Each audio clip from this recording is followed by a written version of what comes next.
Well, thank you very much, and good evening. I want to begin by thanking our hosts for the invitation to participate in tonight's debate. And I also want to say what a privilege it is to be sharing the podium this evening with Dr. Williamson. We were on the John Gormley show earlier today and had a great time, and I found that not only is he a very good thinker, but also a very nice guy. And so I'm glad to be sharing the podium with him tonight. And I hope that our discussion will be a practical help to you in your own personal thinking about this most important subject. Now, in order to answer the question, does God exist, we've got to ask ourselves two further questions. First, what reasons are there to think that God exists? And secondly, what reasons are there to think that God does not exist? Accordingly, in tonight's debate, I'm going to defend two basic contentions. First, there is no good reason to think that God does not exist. And secondly, there are good reasons to think that God exists. Consider then my first contention, that there's no good reason to think that God does not exist. I'll leave it up to Dr. Williamson to present arguments against God's existence, and then I'll respond to them in my next speech. I simply note in passing that if he is to justify a negative answer to the question before us this evening, then he owes us such arguments. So let's turn then to my second contention, that there are good reasons to think that God exists. Let me briefly sketch just some of these reasons. First, God is the best explanation of the origin of the universe. Have you ever asked yourself where the universe came from? Why everything exists instead of just nothing? Well, typically atheists have said that the universe is just eternal and uncaused, and that's all. But there are good reasons, both philosophically and scientifically, to doubt that this is the case. Philosophically, the idea of an infinite past seems absurd. If the universe never had a beginning, that means that the number of past events in the history of the universe is infinite. But mathematicians recognize that the existence of an actually infinite number of things leads to self-contradictions. For example, what is infinity minus infinity? Well, mathematically, you get self-contradictory answers. This shows that infinity is just an idea in your mind, not something that exists in reality. Now, I've heard through the grapevine that Dr. Williamson thinks that his sister has an actual infinitude of junk in her basement. But if she's philosophically astute, she can turn back that brotherly aspersion. David Hilbert, who is perhaps the greatest mathematician of the 20th century, states that the infinite is nowhere to be found in reality, not even in Williamson's basement. It neither exists in nature nor provides a legitimate basis for rational thought. The role that remains for the infinite to play is solely that of an idea. But that entails that since past events are not just ideas but are real, the number of past events must be finite. Therefore, the series of events can't just go back and back forever. Rather, the universe must have begun to exist. This conclusion has been confirmed by remarkable discoveries in astronomy and astrophysics. In one of the most startling developments of modern science, we now have pretty strong evidence that the universe is not eternal in the past, but had an absolute beginning about 13 billion years ago in a cataclysmic event known as the Big Bang. What makes the Big Bang so startling is that it represents the origin of the universe from literally nothing. For all matter and energy, even physical space and time themselves, came into being at the Big Bang. As the physicist Paul Davies explains, the coming into being of the universe, as discussed in modern science, is not just a matter of imposing some sort of organization upon a previous incoherent state, but literally the coming into being of all physical things from nothing. Now, of course, alternative theories have been proposed over the years to try to avoid this absolute beginning, but none of these theories has commended itself to the scientific community as more plausible than the Big Bang theory. In fact, in 2003, Arvind Borde, Alan Guth, and Alexander Vilenkin we're able to prove that any universe which is on average in a state of cosmic expansion cannot be eternal in the past, but must have an absolute beginning. Vilenkin pulls no punches. He writes, "It is said that an argument is what convinces reasonable men, and a proof is what it takes to convince even an unreasonable man. With the proof now in place, cosmologists can no longer hide behind the possibility of a past eternal universe. There is no escape. They have to face the problem of a cosmic beginning."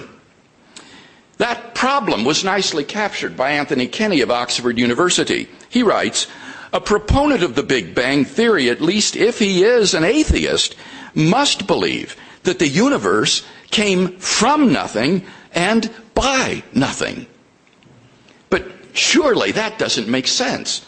For as the philosopher of science Bernhard Konitscheider points out, such a conclusion is in head-on collision with the most successful ontological commitment in the history of science, namely the metaphysical principle that out of nothing, nothing comes.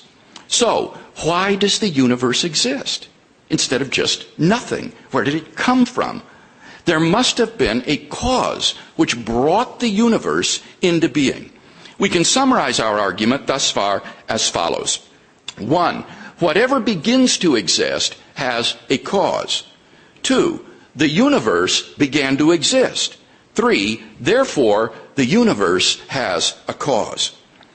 Now, as the cause of space and time, this cause must be an uncaused, timeless, spaceless, immaterial being of unfathomable power. Moreover, it must be personal as well. Why? Because this cause must be beyond space and time. Therefore, it cannot be physical or material.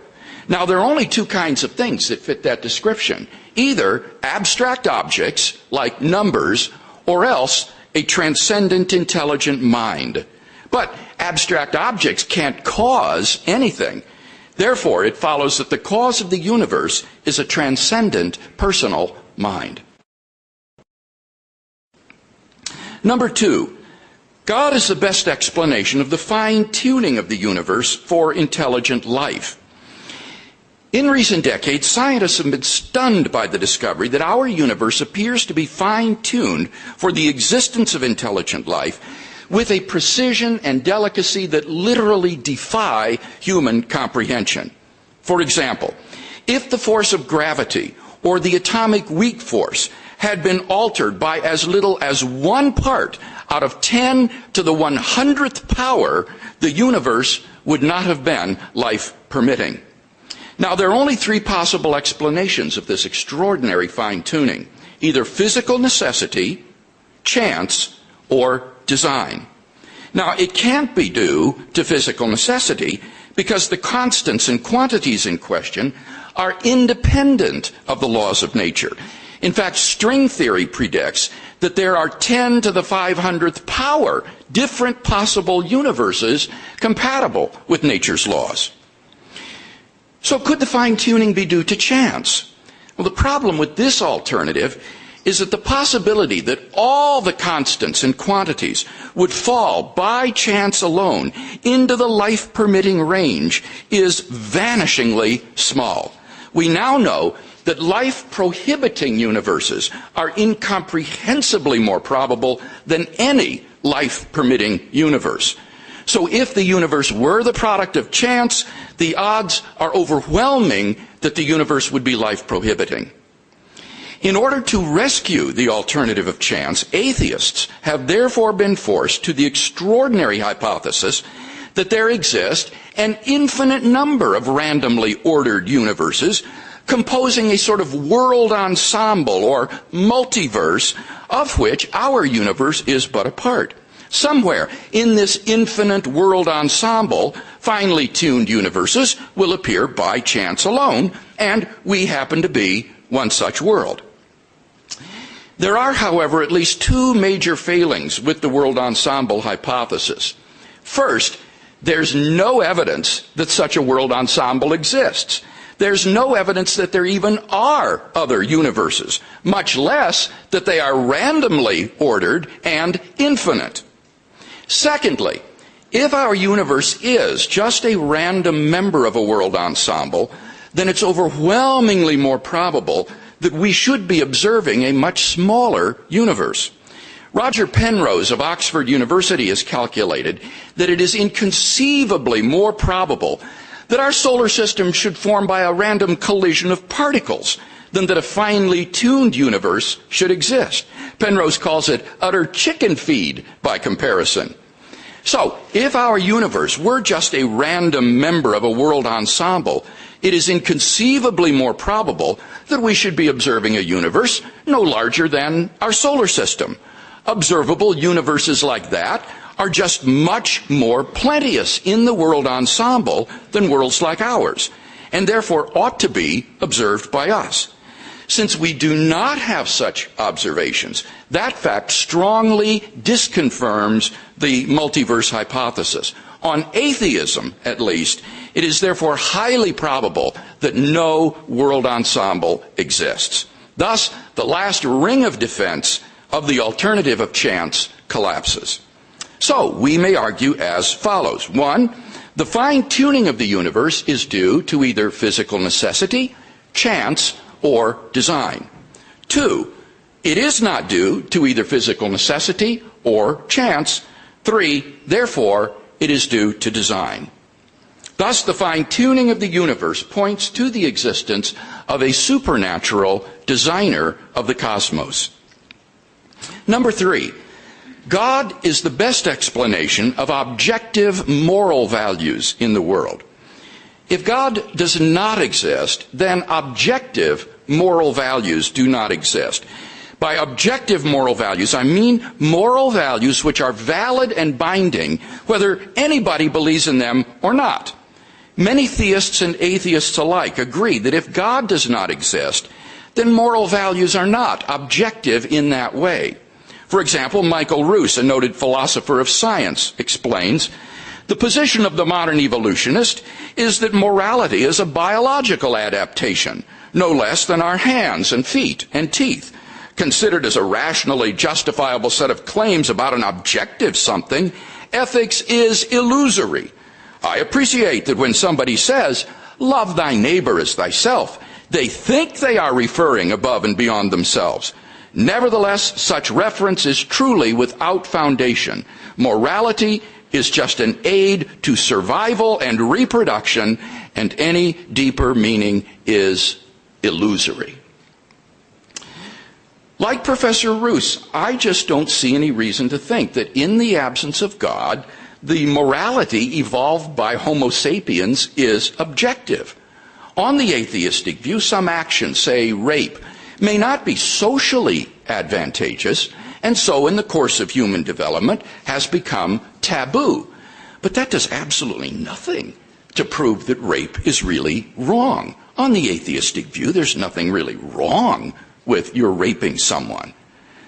But the problem is that objective values do exist, and deep down I think we all know it. There is no more reason to deny the objective reality of moral values than the objective reality of the physical world. Actions like rape, cruelty, and child abuse aren't just socially unacceptable behavior. They're moral abominations. Some things, at least, are really wrong.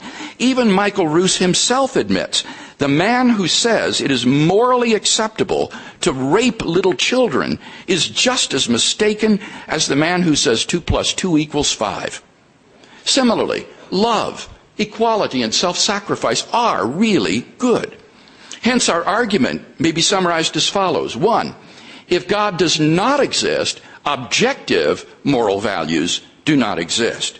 2, objective values do exist, from which it follows logically and inescapably that 3, therefore, God exists. Number 4, the historical facts concerning the life, death, and resurrection of Jesus imply God's existence. The historical person Jesus of Nazareth was a remarkable individual. Historians have reached something of a consensus that Jesus came on the scene with an unprecedented sense of divine authority, the authority to stand and speak in God's place.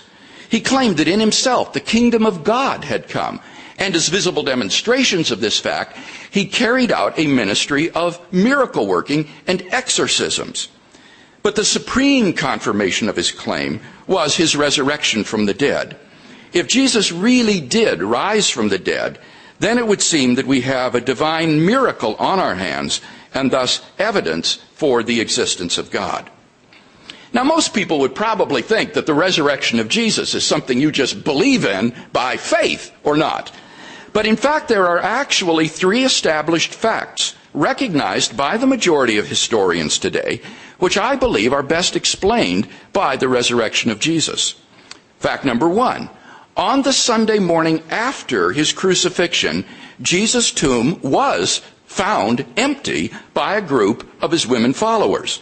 According to Jakob Kramer, an Austrian specialist in the study of the resurrection narratives, by far most scholars hold firmly to the reliability of the biblical statements about the empty tomb. Fact number 2, on separate occasions, different individuals and groups saw appearances of Jesus alive after his death. According to the prominent New Testament critic Gert Ludemann, it may be taken as historically certain that the disciples had experiences after Jesus' death, in which Jesus appeared to them as the risen Christ.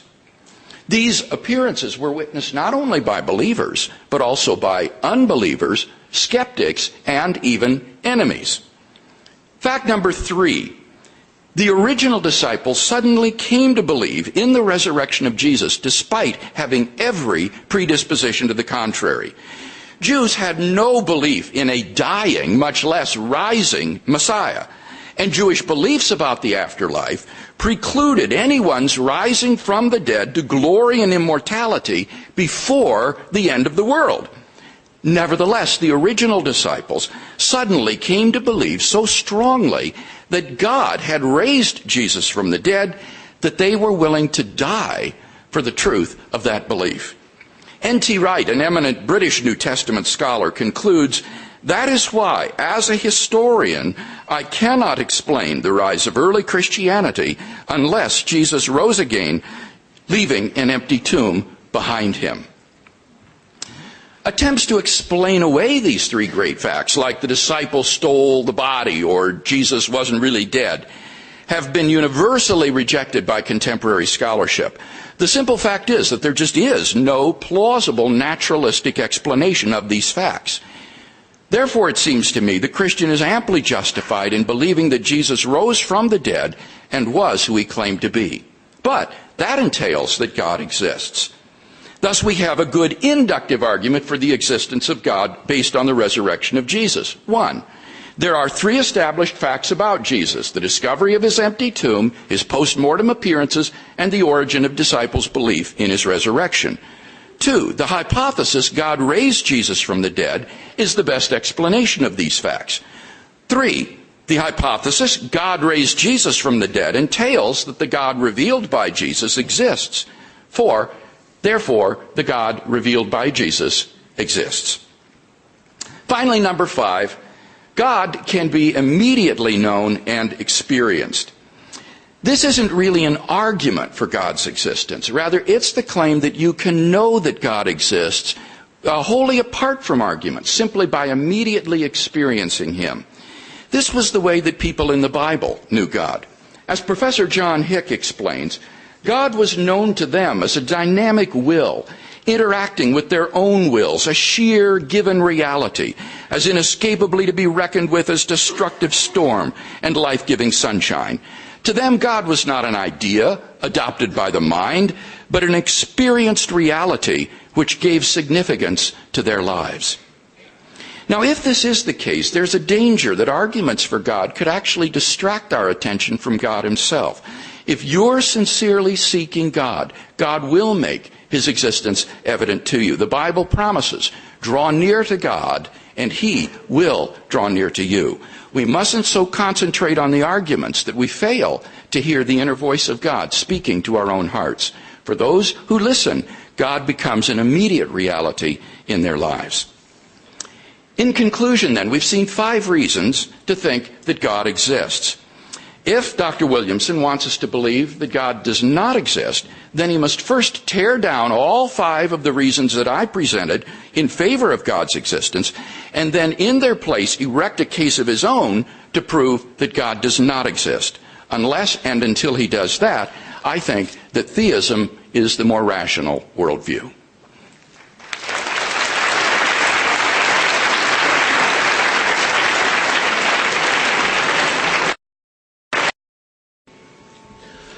Well, good evening.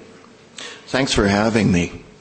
In this fine old hall with all of you gathered here, I kind of wish I had something more exciting to say, but this is philosophy after all.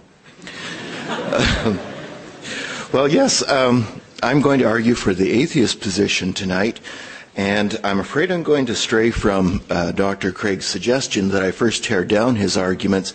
I'm going to try and start off with a little bit of my own first, a little bit of building up of the atheist position.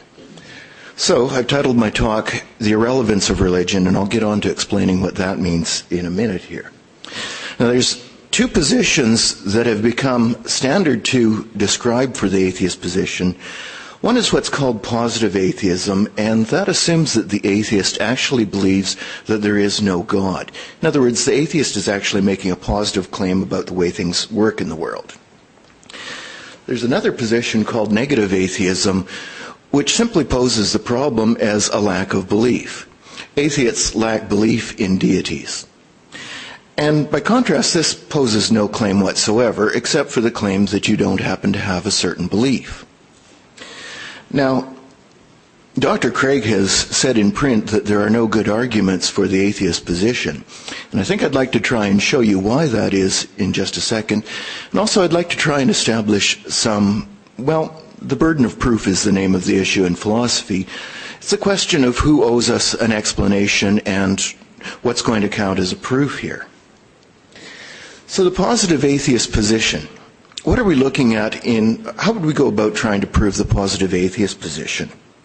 Well, let me point out the claim there is no God is what we call an unrestricted negative. That is, there's no specific area in which you're being told you have to demonstrate this for. For example, I could try and prove to you that there's no elephant in this room right now, but I doubt I could prove to you that there are no elephants, period.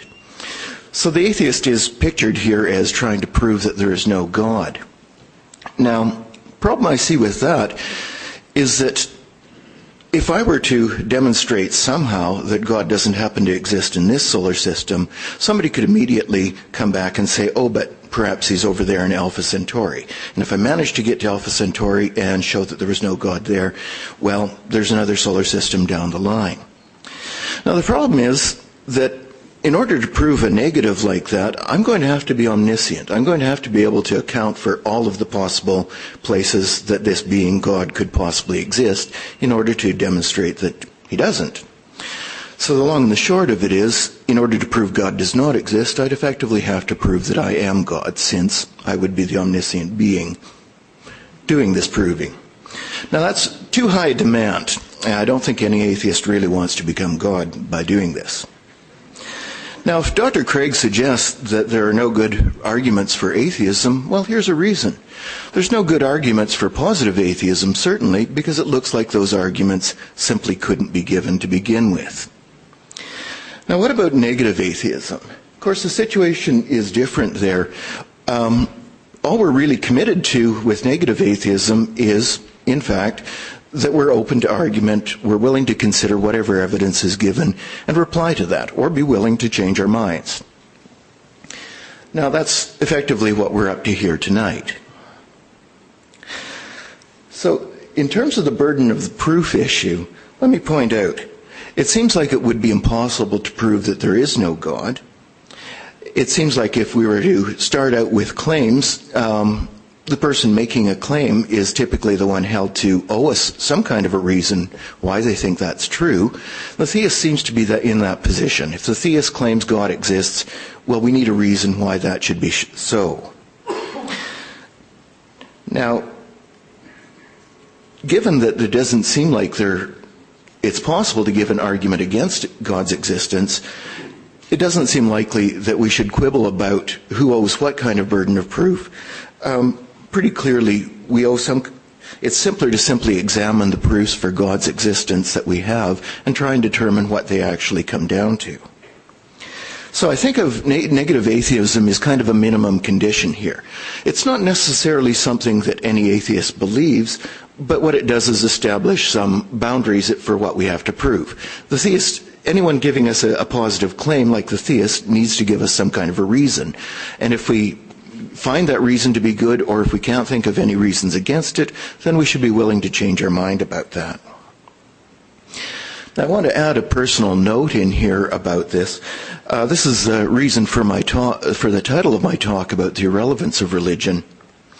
As far as I'm concerned, or let me put it this way, I encounter the view quite frequently that the atheist must be bound up with the question of religion as much as the theist is. In other words, we're committed to war upon each other, and we're both going vigorously head to head. I think of atheism as something quite different. To be an atheist is to be committed to living an entirely this worldly life. So in my thinking, in my daily practices, I have no room or I have no role for the supernatural or the transcendent. Essentially, religion is irrelevant to my life, and that's how I like to live it. Now, having said that there might be no good arguments for the claim that God does not exist, there is a special case of claim that might allow us to make arguments against this thing. And let me try.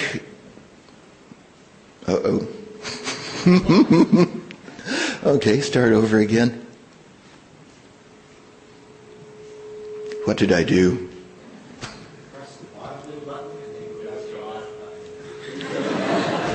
Yeah, that's it. The punishment has already begun. Okay. So I'm going to try and give you some arguments for positive atheism tonight. And I'm going to start out with the incoherence of the concept of God and follow that up with the problem of evil. Now, I think I probably better pick up the pace here because I've got a fair bit to scroll through. Incoherence arguments. Well, a concept could be held to be incoherent if it simply doesn't adhere together. In other words, the parts that we have in the concept, the basic ideas, simply don't fit together in a way that allows us to determine that this is a valid concept. It doesn't allow us to determine what we're talking about. So, the problem here for the incoherence of a concept is either what we're talking about cannot exist because it's completely incoherent, it involves a contradiction or inconsistency, or it's actually unclear what it would mean to be talking about this thing in the first place. Let me give you a couple of sample run-throughs here. Concepts can be vague. In other words, they could leave unclear how exactly we know what we're talking about, how exactly we'd find one of these things. Now, let me suggest to you, if I were to ask you to go find me an oot pick in the next room, and I gave you the criteria that this thing was existing and blue, do you think you could go and find it? Would you have the least clue what you were looking for? Well, existing that identifies absolutely everything that you might possibly find, and you might get lucky and there only be one blue thing in the next room, but that would be a pretty big chance. On the strength of that information, my concept of oot pick is actually completely vague. It doesn't allow us to identify what the heck I'm talking about there. Let me suggest some things about our concept of God. If you take a look at a large number of the attributes that we give to God, God's being all-powerful, all-knowing, all-good, non-spatial, immaterial, eternal, these concepts render out to be saying something about the absence of limits. In other words, we have an ordinary, everyday concept of power, while God, being all-powerful, blows the limits off the concept of power that we have. God is powerful without limit. Same goes for all-knowing and all-good. We seem to be talking not about something specific, but rather about the absence of limits on an idea that we understand from a different context, perhaps. Non-spatial, no spatial limits. Immaterial, something that's not material. And eternal, something that's not limited in time. Now, if you run through and you think about what's being picked out by these attributes that make up part of the definition of God, or part of our concept of God, you realize they're pretty close to nothing. Because if you try and specify what a non-spatial thing is, well, we're overwhelmingly spatial. It's going to be very difficult to conceptualize what we're talking about there. If we're talking about power without limits, well, it's not the strongest man you happen to know, and it's not the gorilla that's stronger than him, and it's not, etc., etc. It's not Godzilla or King Kong or anything like that. In fact, there's no specific something or other that we could be talking about there. It's power without limit. Now, I'd like to suggest that the way these attributes come out is it suggests that our concept of God is actually quite vague. We may not be able to tell God from absolutely nothing at all.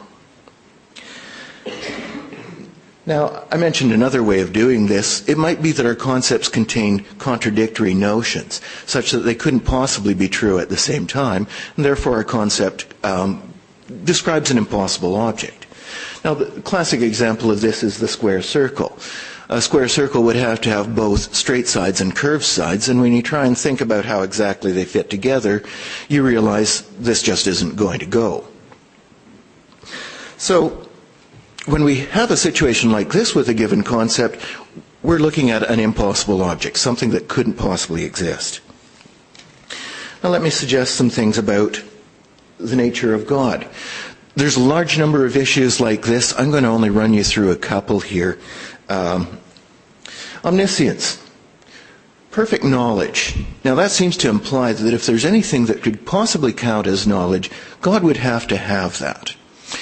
Now, certainly anything that a human being could possibly know would have to be something God would know, since we're miserable, finite, created little creatures, and God, of course, has all this perfect knowledge.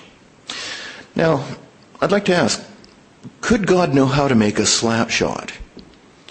And let me make a distinction here. There might be a series of propositions or statements about how you go about making a slap shot. That's not the kind of knowledge I'm thinking about. I'm thinking about the knowledge that Bobby Orr maybe had. I'm thinking about the knowledge that is embodied in how exactly you go about making it. In other words, skillful knowledge. The knowledge that all of us have about doing a wide variety of physical actions all day long. Now, God can't have that kind of knowledge unless he has a body. And it's typically thought of that, well, bodies are limited in space. I start and end at these points here. Well, if that's the case, then God is non-spatial. God couldn't possibly have this kind of knowledge because God is not embodied.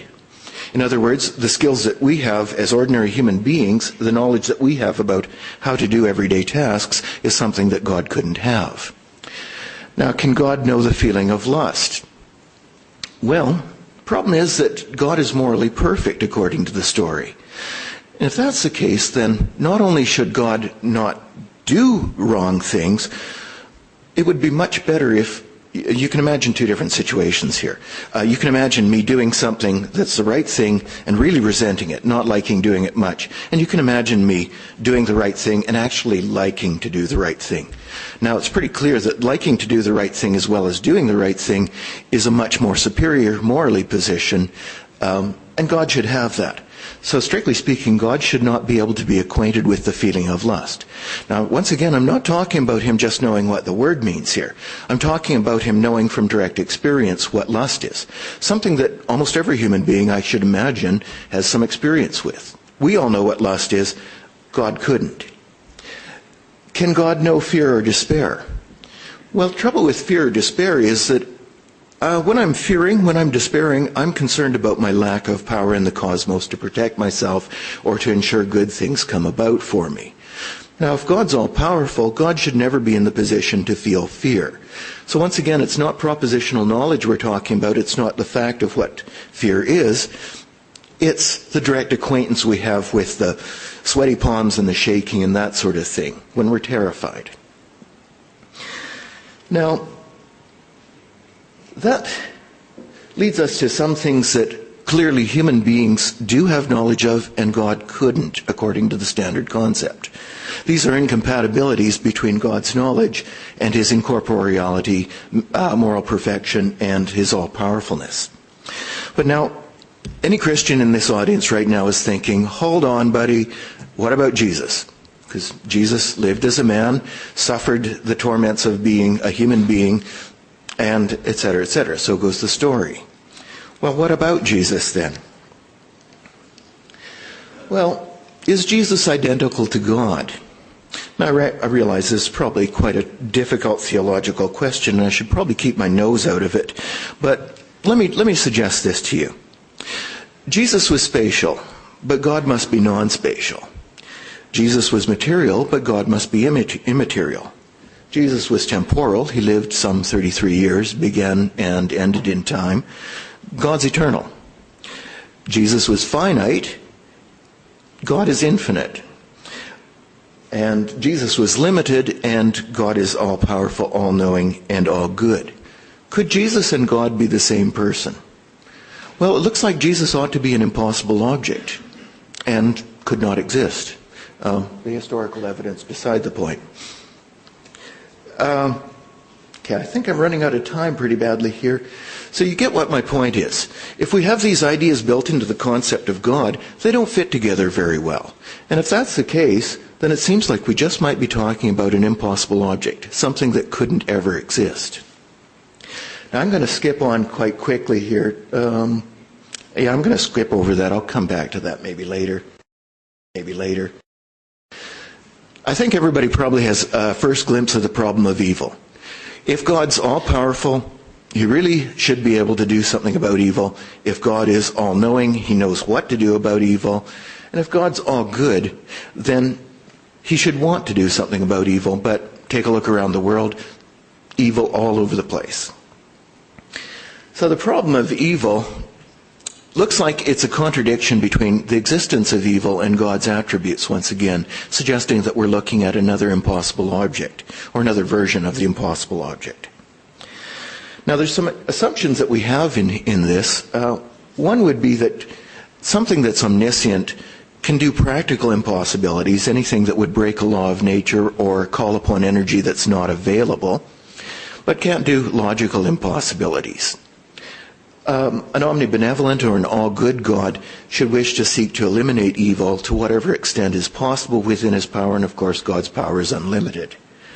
And of course evil, we make a distinction typically between moral evil, which is that done by free agents, and natural evil, which results from natural causes. Now, I probably don't have time for everything I'd like to say here, so I'm going to try and give you one short and sweet argument, better be short. There's two typical solutions that seem to be very much favored for solving the problem of evil. That is, getting God off the hook for the evil in the world. One is the soul-making theodicy, and that supposes that God must allow natural evil specifically so that human beings can develop good characters or can develop moral qualities like compassion. You've probably heard about the things that build character. Well, they're usually all awful. So we have suffering in the world in order that we may build moral character into human beings. Free will, God allows free moral agency into the universe, but the cost of that is some evil choices on the part of these free beings.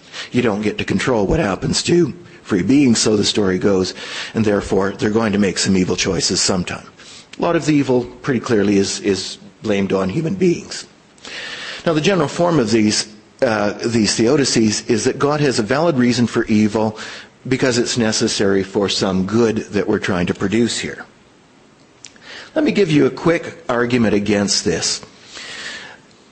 If evil's necessary for some good, and that's how we have to do this, then it seems like that it's going to be inevitable that there's going to be some suffering caused in this process, and chances are pretty good also that somebody is going to be killed as a result of it. The natural forces that are building our character also smash people out of existence in volcanoes, bridge collapses, etc., etc. Now, one way or another, if the person was killed did not benefit from this, if the good didn't come about in their person, somebody else might benefit. I might grow moral character at seeing my friend killed in a terrible crash of some sort. Now, essentially this comes down to saying that God must use one person's suffering for the good of another person. But I want to draw your attention to a fairly standard moral idea. It's not exactly written down in any serious textbook anywhere, but it's a pretty good home truth. Most of us would accept the idea that it's really a bad idea to be using one person's suffering for the good of another. You don't get to torture a baby in order to make me feel good about things.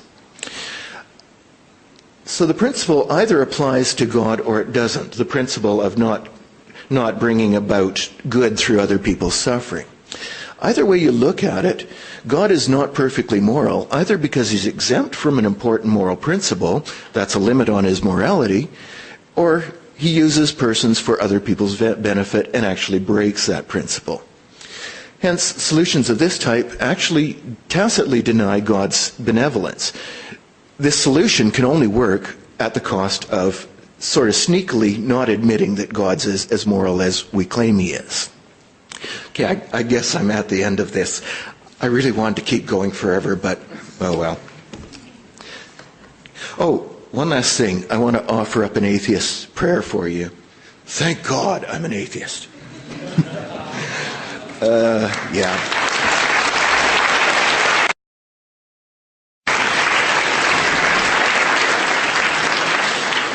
Thank you. Well, I think that last slide illustrates poignantly the dilemma of atheism. In moments of gratitude and thankfulness for life, there's no one to thank. Whereas as a Christian theist, at least you can consistently thank God for the good things in life that we enjoy. Now, I said tonight I'm going to defend two basic contentions. First, that there's no good reason to think atheism is true. And then secondly, that there are good reasons to think that theism is true. Now, as I listened to Dr.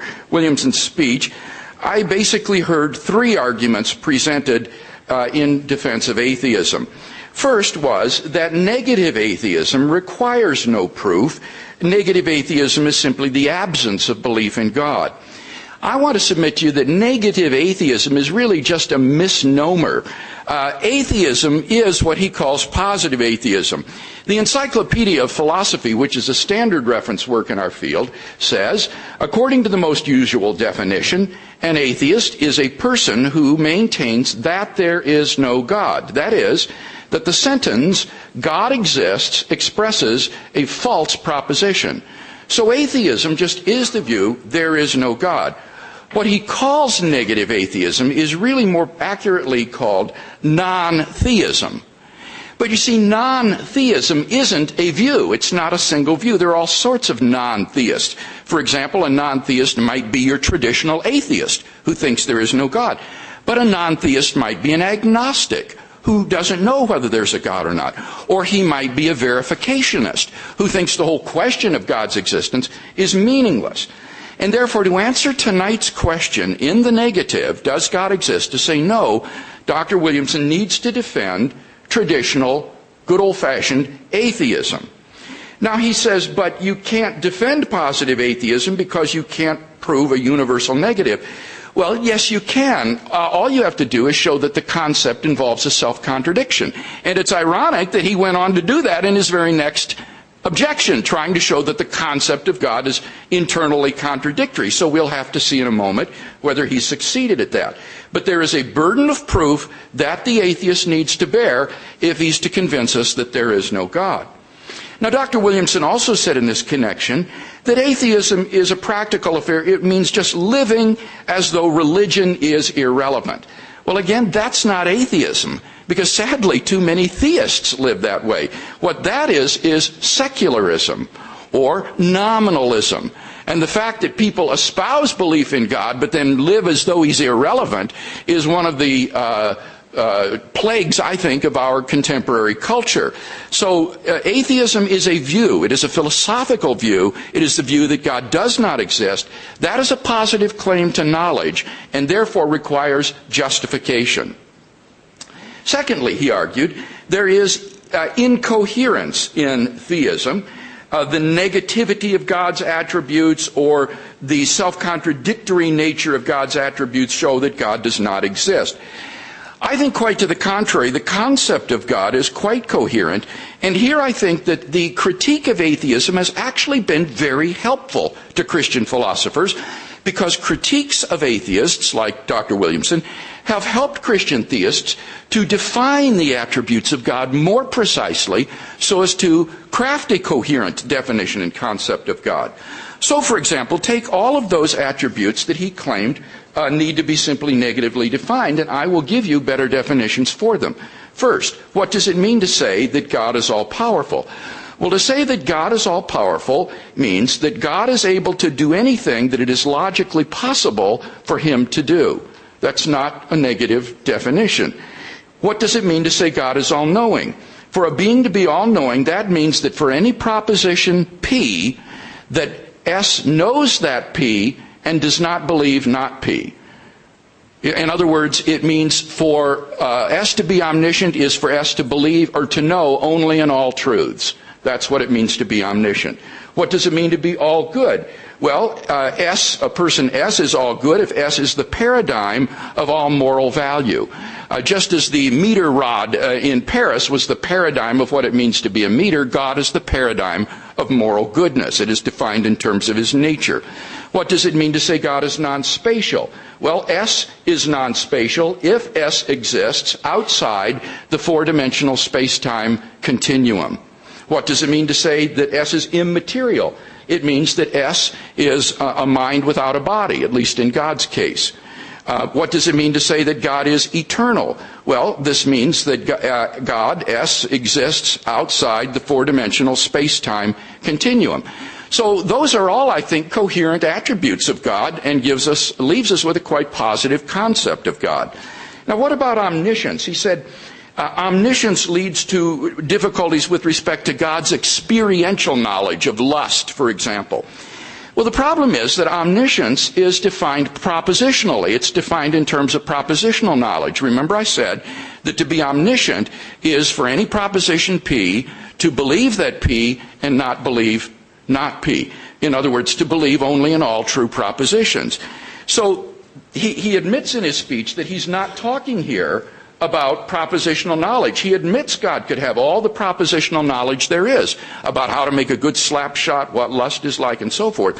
But he thinks God has to have non-propositional knowledge.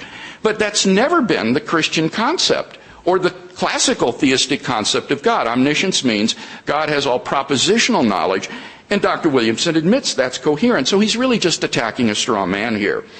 If you're interested in reading more about this very interesting debate in philosophy of religion, I'd encourage you to look at my and J.P. Moreland's book, Philosophical Foundations for a Christian Worldview, in which we have 2 chapters dedicated to a philosophical analysis of the principal attributes of God, including these, but several others as well.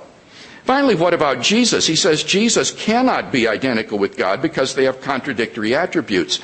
The classical Christian response to this is that Jesus of Nazareth has 2 natures.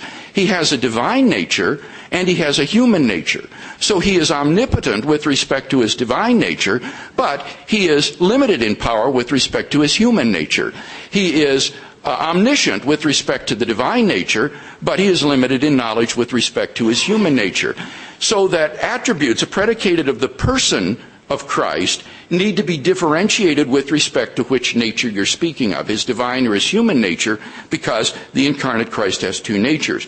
And again, if you're interested in a wonderful philosophical analysis of this, look at Tom Morris's book, The Logic of God Incarnate, in which he shows that the classical doctrine of the incarnation is perfectly coherent logically. So I'm persuaded that these arguments against the coherence of theism are actually quite fallacious and in fact helpful to the Christian theist in framing an accurate concept of God. The third objection that Dr. Williamson raised in his opening speech was the problem of evil. How can God exist and there be evil in the world? Let me suggest that there are 2 key assumptions that Dr. Williams makes that I think are plausibly false. The first assumption is that if God is all-powerful, then he can create any world that he wants. It seems to me that that is plausibly false. If God freely creates persons who have freedom of the will, then he cannot guarantee that they will always do what is right. It is logically impossible to make someone freely choose something. That is as logically impossible as making a square circle or a married bachelor. And God's being all-powerful doesn't mean he has the ability to do the logically impossible. So the atheist would have to prove that there's a world of free creatures that God could have made, which has as much good as this world, but without as much evil. But how could the atheist possibly prove such a thing? It's just pure speculation. The second assumption that I think Dr. Williamson makes that is probably false is that if God is all good, he would want to create a world without evil. I don't see any reason to think that's necessarily true. Now, certainly God does want the best for us, but what is the best for us? We just sort of naturally assume that if God exists, then his purpose is to make us happy in this life. But on the Christian view, that's false. The purpose of life is not happiness as such, but rather to come to the personal knowledge of God. And many evils happen in life which may be utterly pointless with respect to producing human happiness, but they may not be pointless with respect to producing a deeper knowledge of God. It's possible that only in a world suffused with natural and moral evils that the maximum number of persons would freely come to know God and his salvation and so find eternal life. So the atheist would have to prove that there's another world that God could have made which has as much knowledge of God and his salvation as this world, but with less evils. And how could the atheist possibly prove such a thing? Again, it's pure speculation. There's no way to prove such things, and I think that's why the problem of evil has been largely dismissed by philosophers of religion today. So I see none of these three objections as potent reasons to believe in atheism. That leaves us then again with my 5 reasons to believe that God exists, which I'd like to just review again for you quickly. Number 1, there is the cosmological argument. Whatever begins to exist has a cause. The universe began to exist. Therefore, the universe has a transcendent cause beyond time and space. The teleological argument that the fine-tuning of the universe is due to either physical necessity, chance, or design. It isn't due to physical necessity or chance. Therefore, it's due to design. The moral argument, if God does not exist, objective moral values do not exist, but objective moral values do exist, and therefore it follows that God exists. And then the resurrection of Jesus, again, we saw the 3 facts that are recognized by the majority of historians today. Secondly, that the best explanation of these is the hypothesis that the disciples gave. That hypothesis entails that God exists, and therefore it follows that God exists. And finally, the last point is simply the immediate experience of God. I have experienced God through my relationship with Jesus Christ. I wasn't raised in a Christian home or even a church-going family, but as a teenager, my life was turned upside down when I came to know God through a conversion experience. And God is real to me in my experience. And in the absence of some defeater of that, in the absence of some reason to think that I'm deluded or deranged, I'm perfectly within my rights in believing in God on the basis of experience. And therefore, it seems to me, we have sound reasons for believing that God exists.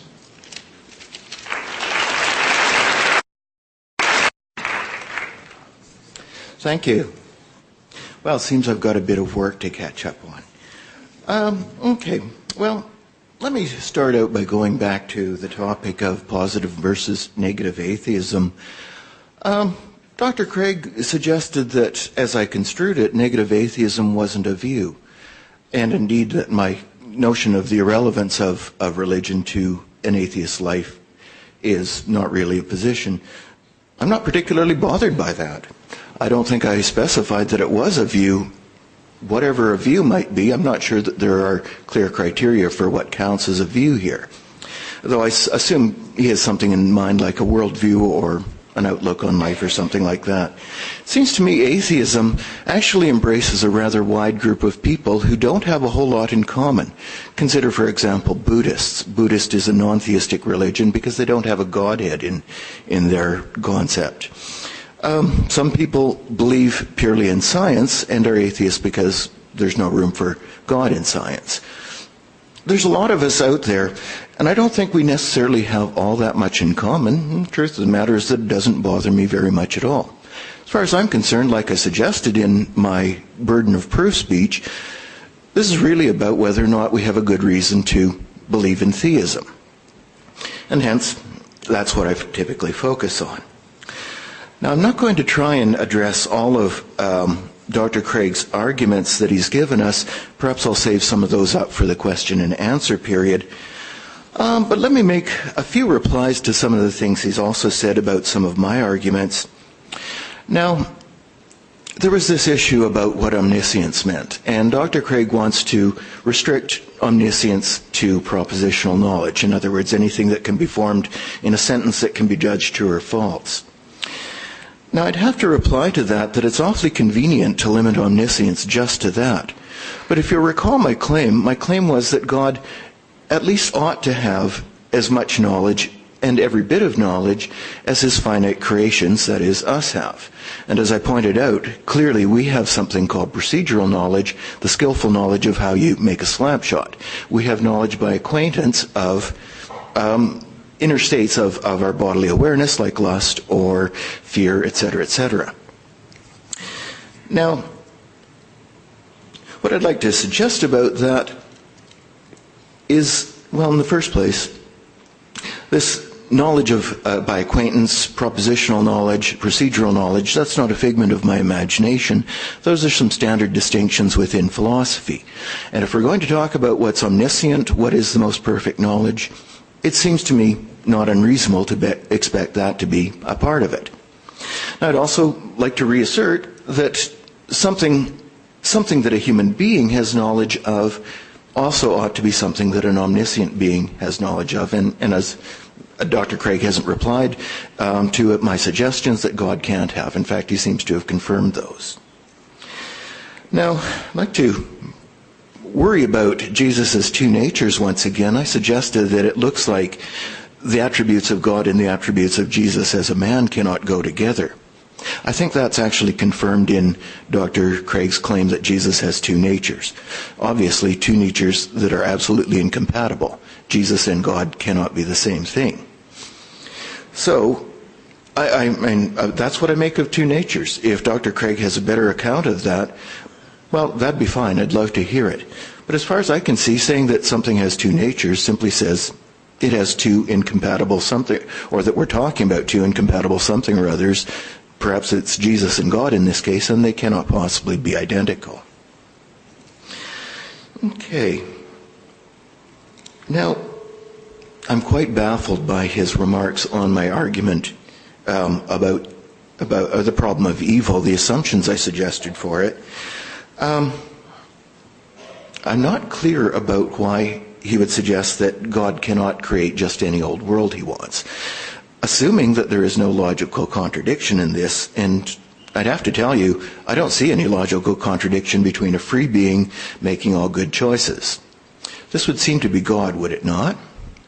After all, what is God's moral perfection and freedom come to but a free being making all good choices? And if you don't like that, what about the story about angels? Oh, except there's that guy who fell. Okay, maybe not that. Anyway, think about our course of development through this life. We're expected to develop morally. And it seems to me a reasonable suggestion that moral development would consist something like this. I make 10 choices a day, and I start out making 5 of them evil. Preferably, as I move forward in time, the evil choices I make should be narrowing down to less and less as possible. Now, if there is a logical incompatibility between free choices and there being all good choices, then we're heading for an impossible goal. Because theoretically, somewhere down the line, I should be able to make all good choices and yet still be a free being in the course of moral development, which seems to be, well, what's a basic claim about what we're doing here? Now, if that's the case, then there's something really basically perverse about the idea that God is expecting us to develop morally. Because when we get to the final stage, just as we're about to achieve moral perfection and become the free being that always chooses good, we're stymied because it's an incompatibility. It's a logical impossibility. Now that can't make sense. Surely there's something else in the picture. I don't see any logical contradiction in the idea of a free being that always chooses good, and therefore that is something God could have created and should have if he wished to have as much good in the world as possible. Now, I didn't say anything about him making us happy or having a world with no evil in it.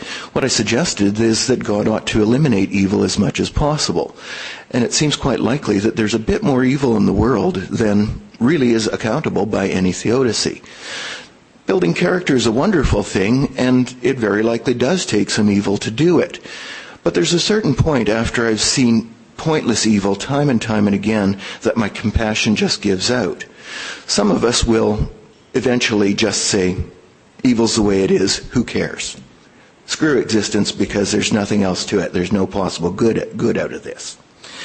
Well, evil, if that's the course for evil, do we have a good reason to think that having the amount of evil we have in it today is more likely to develop compassion rather than to develop indifference or cynicism?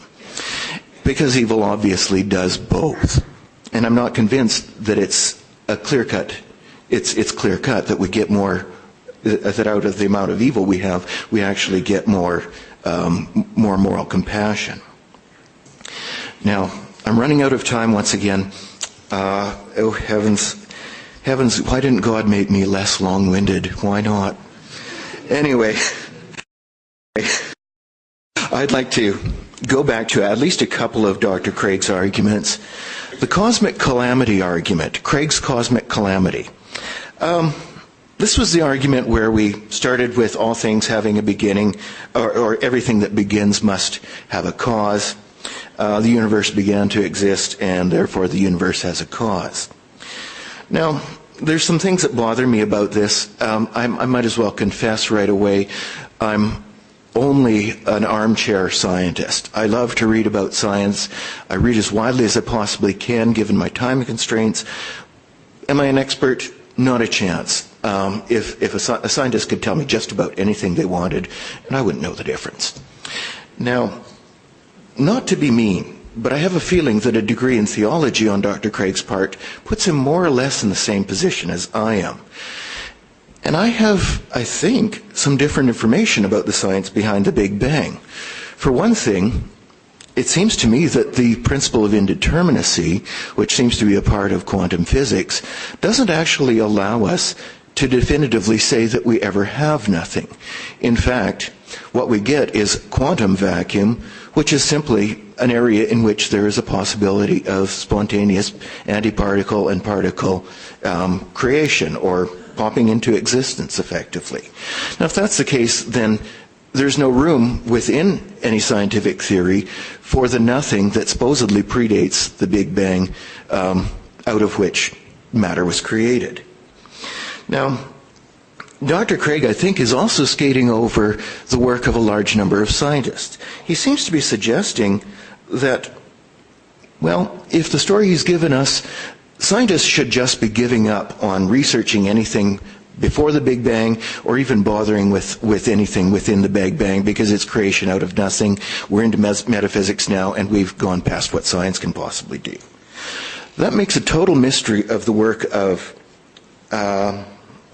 where are they? Oh yes, Paul Steinhardt and Neil Turok, who I believe are working on a cyclical model of cosmology. Robert Brandenburger at McGill University Physics Department, who is working on string gas cosmology. And then I've taken a quote from Quentin Smith, where he lists a really wide range of theories like Guss' original inflationary theory that just don't fit into the model that Dr. Craig has presented to us. Now, I guess all I can say about that, being not a physicist myself and not really in a good position to comment on those issues, is that I rather suspect the scientists don't have the same idea that Dr. Craig has about this. Surely it should be crazy for them to produce research on these topics if Dr. Craig's account of things is accurate. They continue to produce research. Now, I somehow missed how exactly God's non-existence would take objective moral value out of the universe. That seems to me to be imposing a rather straitened set of conditions upon what would count as an objective morality. He also claims that this exists, which I was quite flabbergasted. I didn't know that objective morality had been definitively discovered. Now, I'm wondering exactly what counts as the discovery of objective morality. Is it the consensus that we have on some of the horrible crimes that Dr. Craig listed?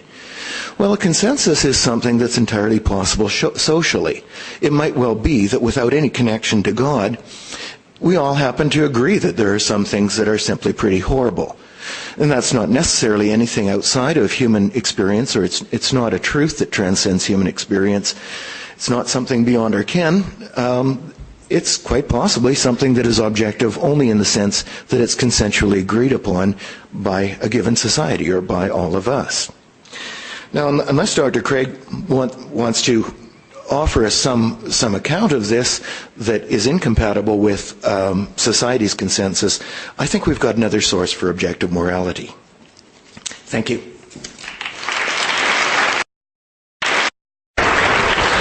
All right. Easy on me.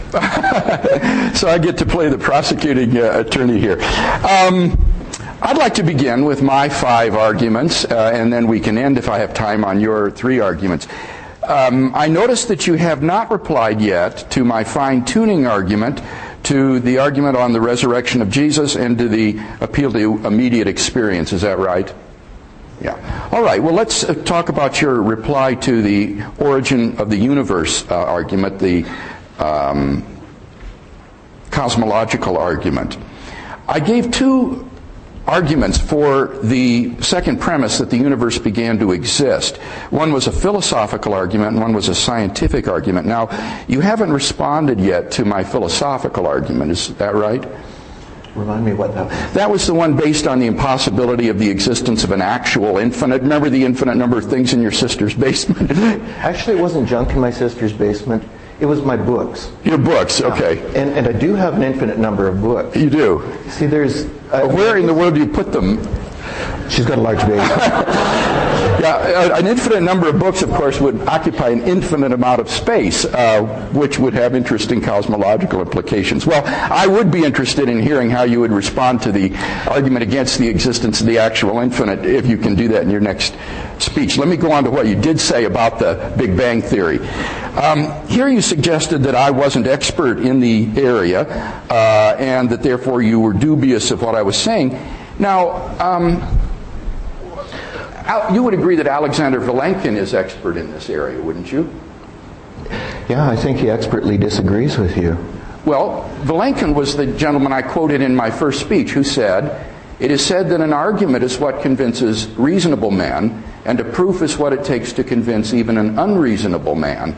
With the proof now in place, cosmologists can no longer hide behind the possibility of a past eternal universe. There is no escape. They have to face the problem of a cosmic beginning." Now, do you think Professor Vilenkin, who's an eminent cosmologist at Tufts University, is mistaken in what he says here? Well, you know, I can only fall back on the problems that I have. Is I'm not really qualified to talk as a physicist. The truth of the matter is that they could say anything to me, and I think I'd pretty much accept it. The problem I raised there is not so much as your expertise. I actually don't know very much about it. I'm guessing a degree in theology doesn't really give you a good grounding in physics, so I'm sure you can read as widely as you like in the area.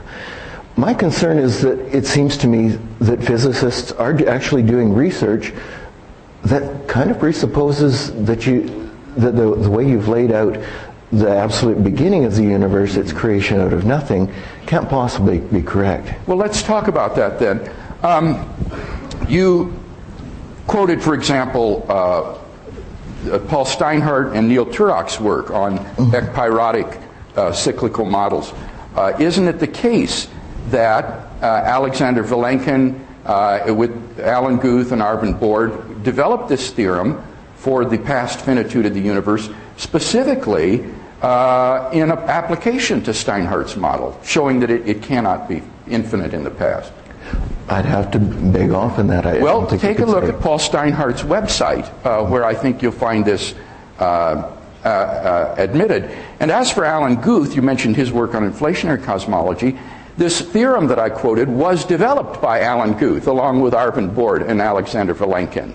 So that Guth himself says inflationary models cannot be extended into the infinite past. So why do they continue doing research on that? Well, let me ask you this. Isn't it the case that we have not yet discovered a quantum theory of gravity, a theory that would unify the four forces of nature into a quantum gravity theory? That's true. And so wouldn't this be an incentive to pursue further research? Sure. And wouldn't it also be the case that when a scientist proposes a theory, he will list conditions that would serve to falsify that theory in hopes that those experiments would fail and thereby corroborate his theory? So isn't it the case that theorists who believe that the universe had a beginning will continue to pursue research aimed at attempting to falsify their models? That'd be a good idea. Okay. Let's talk about objective moral values. You made some vague comments here, but I'm not sure where you stand yet, Dr. Williamson. I would agree with you when you said that we can all agree on something, and that's not objective. I defined objective to mean valid and binding whether anybody believes in it or not. For example, to say the Holocaust was objectively wrong would be to say that even if the Nazis had won World War II and brainwashed or exterminated everybody who disagreed with them, it would still have been wrong, even if nobody held that. Now, would you agree that if God doesn't exist, then moral values aren't objective in that way? That's what I'm lacking, is I don't see what your argument is between God's existence and the existence of objective values. Well, then let me put the question a different way. You said we have another source for morality. If God does not exist, if God is dead, as Nietzsche said, then what other source for objective moral values is there that would stave off the kind of moral nihilism that Nietzsche predicted? Well, my suggestion there, well, let me try and put it this way. I was interested in what you wanted to give us in the way of a demonstration that there actually is an objective morality out there. Mm-hmm. And it seems to me you relied on something that was effectively consensus. Now, how do we know from all of the beliefs about morality that human beings actually hold, what ones are actually independent of their holding those? All right, now what I hear you saying now is that it sounds to me like you are skeptical that objective moral values exist. What I'm asking is, it seems to me that the claim that objective morality exists deserves some kind of an account that would actually meet your definition. But I would like to know what you think. I mean, which of these two premises do you disagree with if you disagree with the conclusion? Which premise is false? Well, I think the trouble is that's going to take us far afield. But I would say I accept an objective morality. The trouble is I think I would want to put some constraints on what objectivity means. It seems to me objectivity is perfectly good as an idea of consensus within human societies. Okay.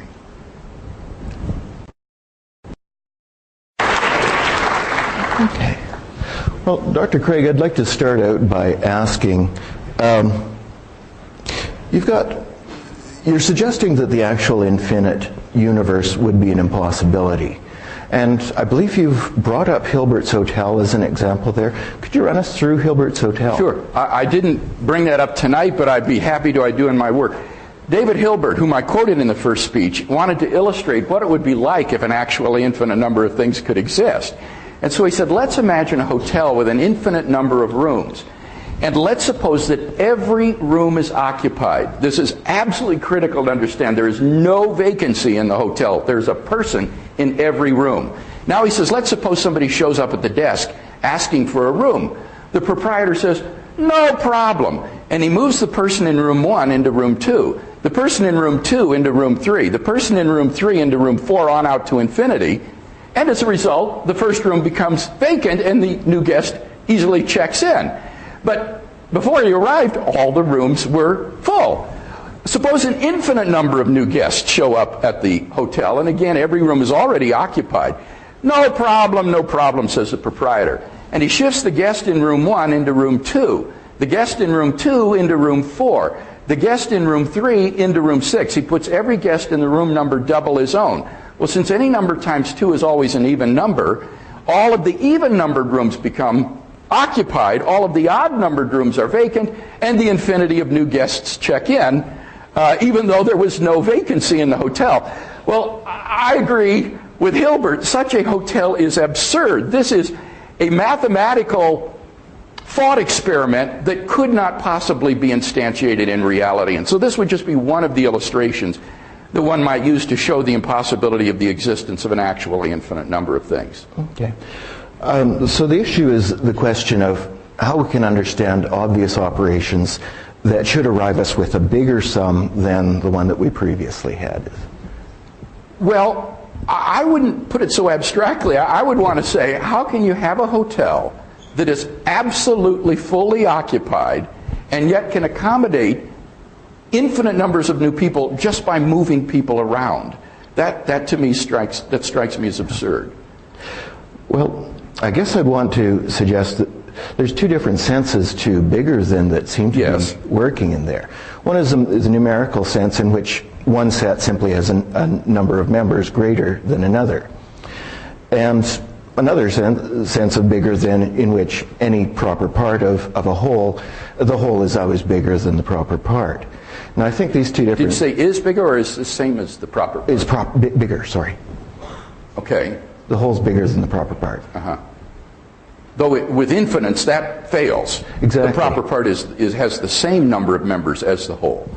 Yeah, and that's why it's typically held that the numerical sense of bigger than would be the only one that really applies to the notion of infinity. Yeah. Now, right, and that gets you hotels like Hilbert's Hotel, which to me seems crazy. Does this prove any more than there's some odd implications of talking about infinity? Well, I think that is a good response. You could just say that just shows the infinite is bizarre. But I think that there comes a point at which one's credulity is stretched to the breaking point, and one says, this is mad. And I think that especially comes when you begin to subtract. And that was why I mentioned in my opening speech, subtracting infinity from infinity.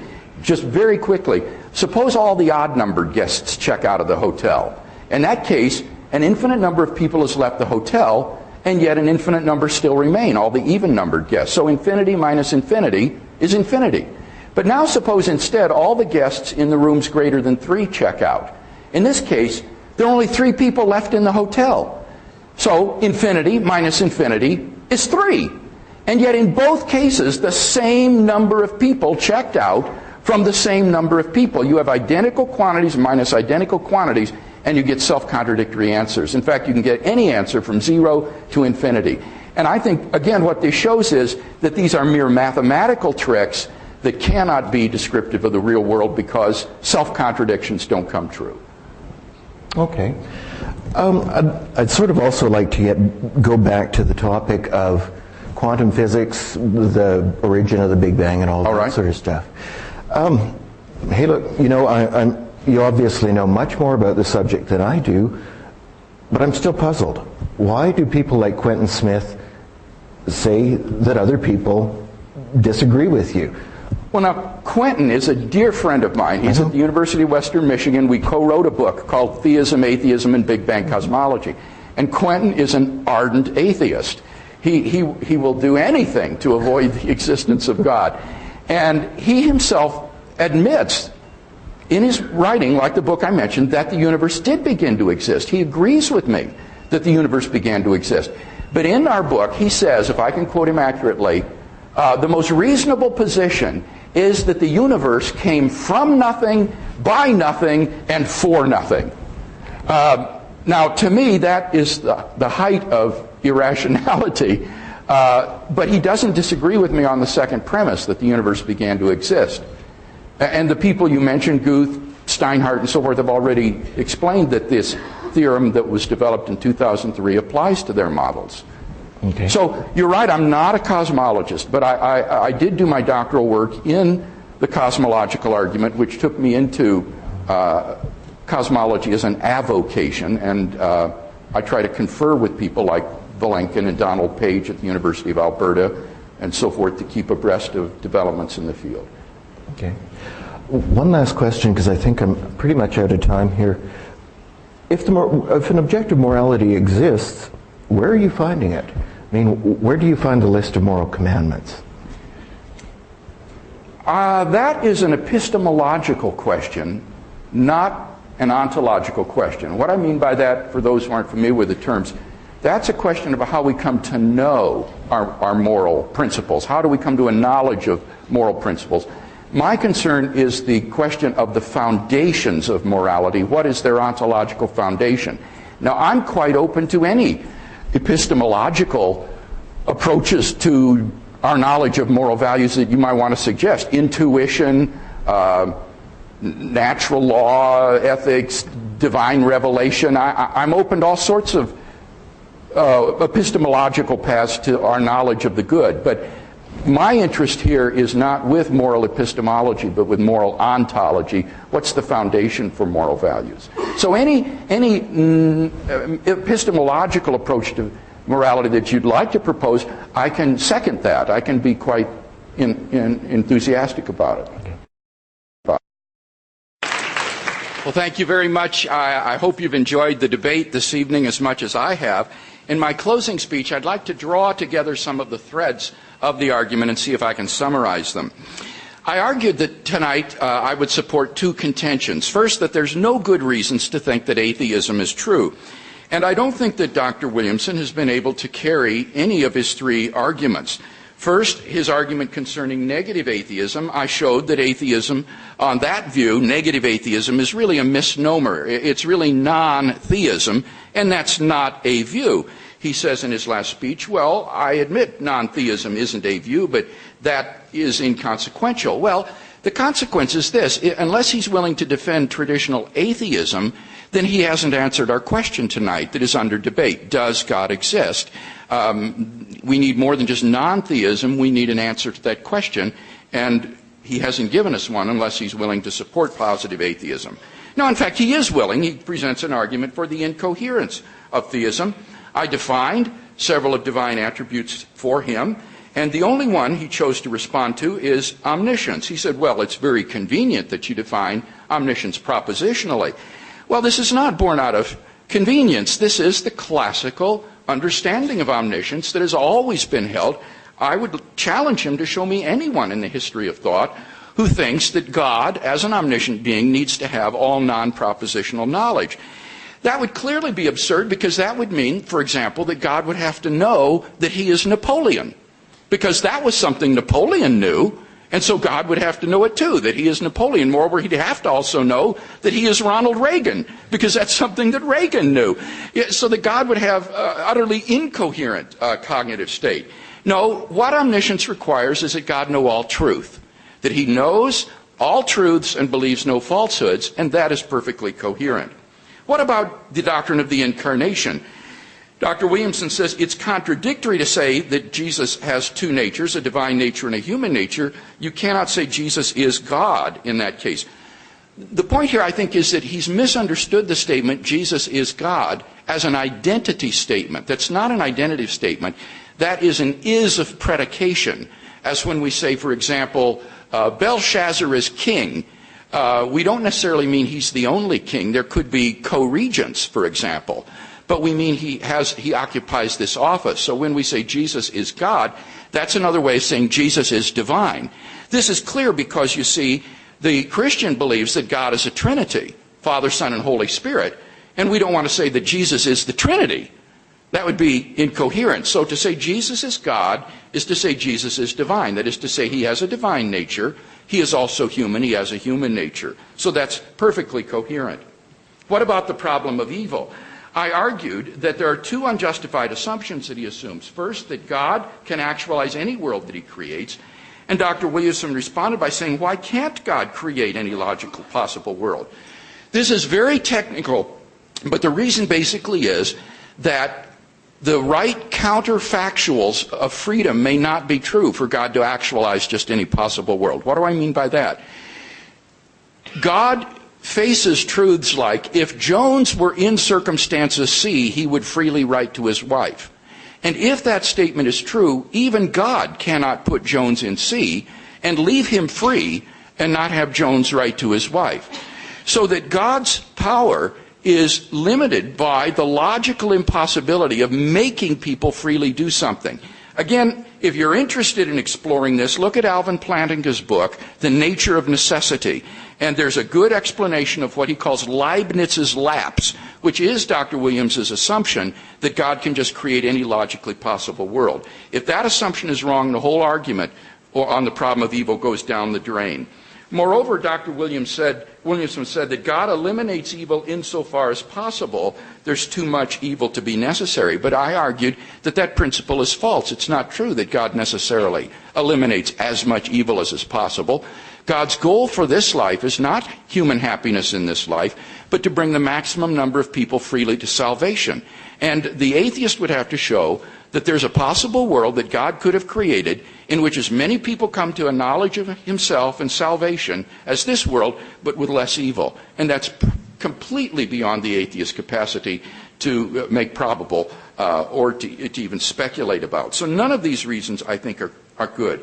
As for the 5 reasons I presented, I think that all of them have remained unattacked tonight. The only argument we heard anything about was the objectivity of moral values, and here Dr. Williamson seems to define objectivity merely in terms of consensus. And as he said, that isn't objectivity as I've defined it. Without God, you cannot say that what the Nazis did, what the Soviets did, what they did in South Africa in apartheid was objectively morally wrong.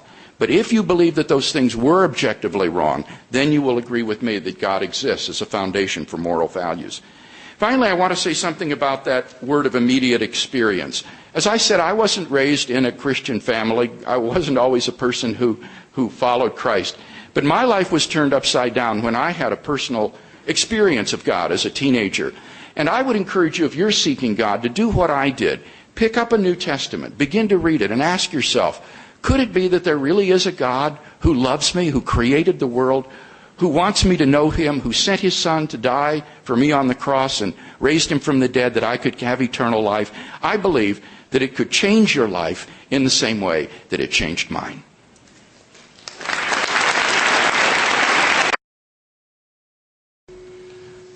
Well, thank you. Now, I have to admit, I'm not particularly well prepared for this segment. I didn't get so far as thinking through what I was going to close on. I was hoping something would kind of just come up. Maybe there's some things out there. Now, I think Dr. Craig is overstating his case a fair bit on some points. Now, what I pointed out about this issue of what goodness happens to mean, I'm not concerned that God maybe doesn't wish us to be happy or doesn't have an overall objective of making us happy. What I claimed was goodness should seek to eliminate evil so much as possible. And what's at question here is whether or not there's any excessive evil in the cosmos. Now, it seems to me Dr. Craig is staking his claim on the supposition that God has a plan out there somewhere. But as a matter of fact, unless we see that plan, we still have a problem of evil. It's not quite good enough to suppose that there is a good reason behind all the evil we see, such that then the atheist really has to come up with something fancy. I think there's actually a pretty straightforward thing that we can come up with. Rather than evil at the free will at the cost of evil, or character development at the cost of evil, why create it all? Why did God need a cosmos? Now, there's a part in there about the wonderful goodness of knowing God. Well, obviously, as an atheist, I'm a little skeptical about what exactly makes that a good. Perhaps it's an instance of saying it, making it so. I don't know. So I'm a little skeptical that he's really proven as much as he thinks he has, and that I've failed utterly as he thinks I have. There are many, many other arguments out there on the problem of evil. And once again, as I'd suggested on the issue of creation of these worlds, I'd pointed out there's no contradiction whatsoever between having free will and having all good choices. Now, that's something that Dr. Craig hasn't replied to. I was wondering what exactly his view might be there. Now, it brought up the issue of objective morality here and how we might get to something that's actually outside of human ken or something that transcends human ken. I don't quite see why we can't say that the Holocaust was an evil thing if God doesn't exist. I mean, honestly, having never known anything of God, I'm a lifelong atheist. I'm still quite committed to the evil of genocide being evil. I have no problem with asserting the evil of that. I have no problem asserting the evil of a wide variety of things. So where does my morality come from? Well, it seems to me quite plain that my morality comes from where it comes from for everyone else here. It comes from the cultures that we've grown up in. It comes from our parents. It comes from our societies.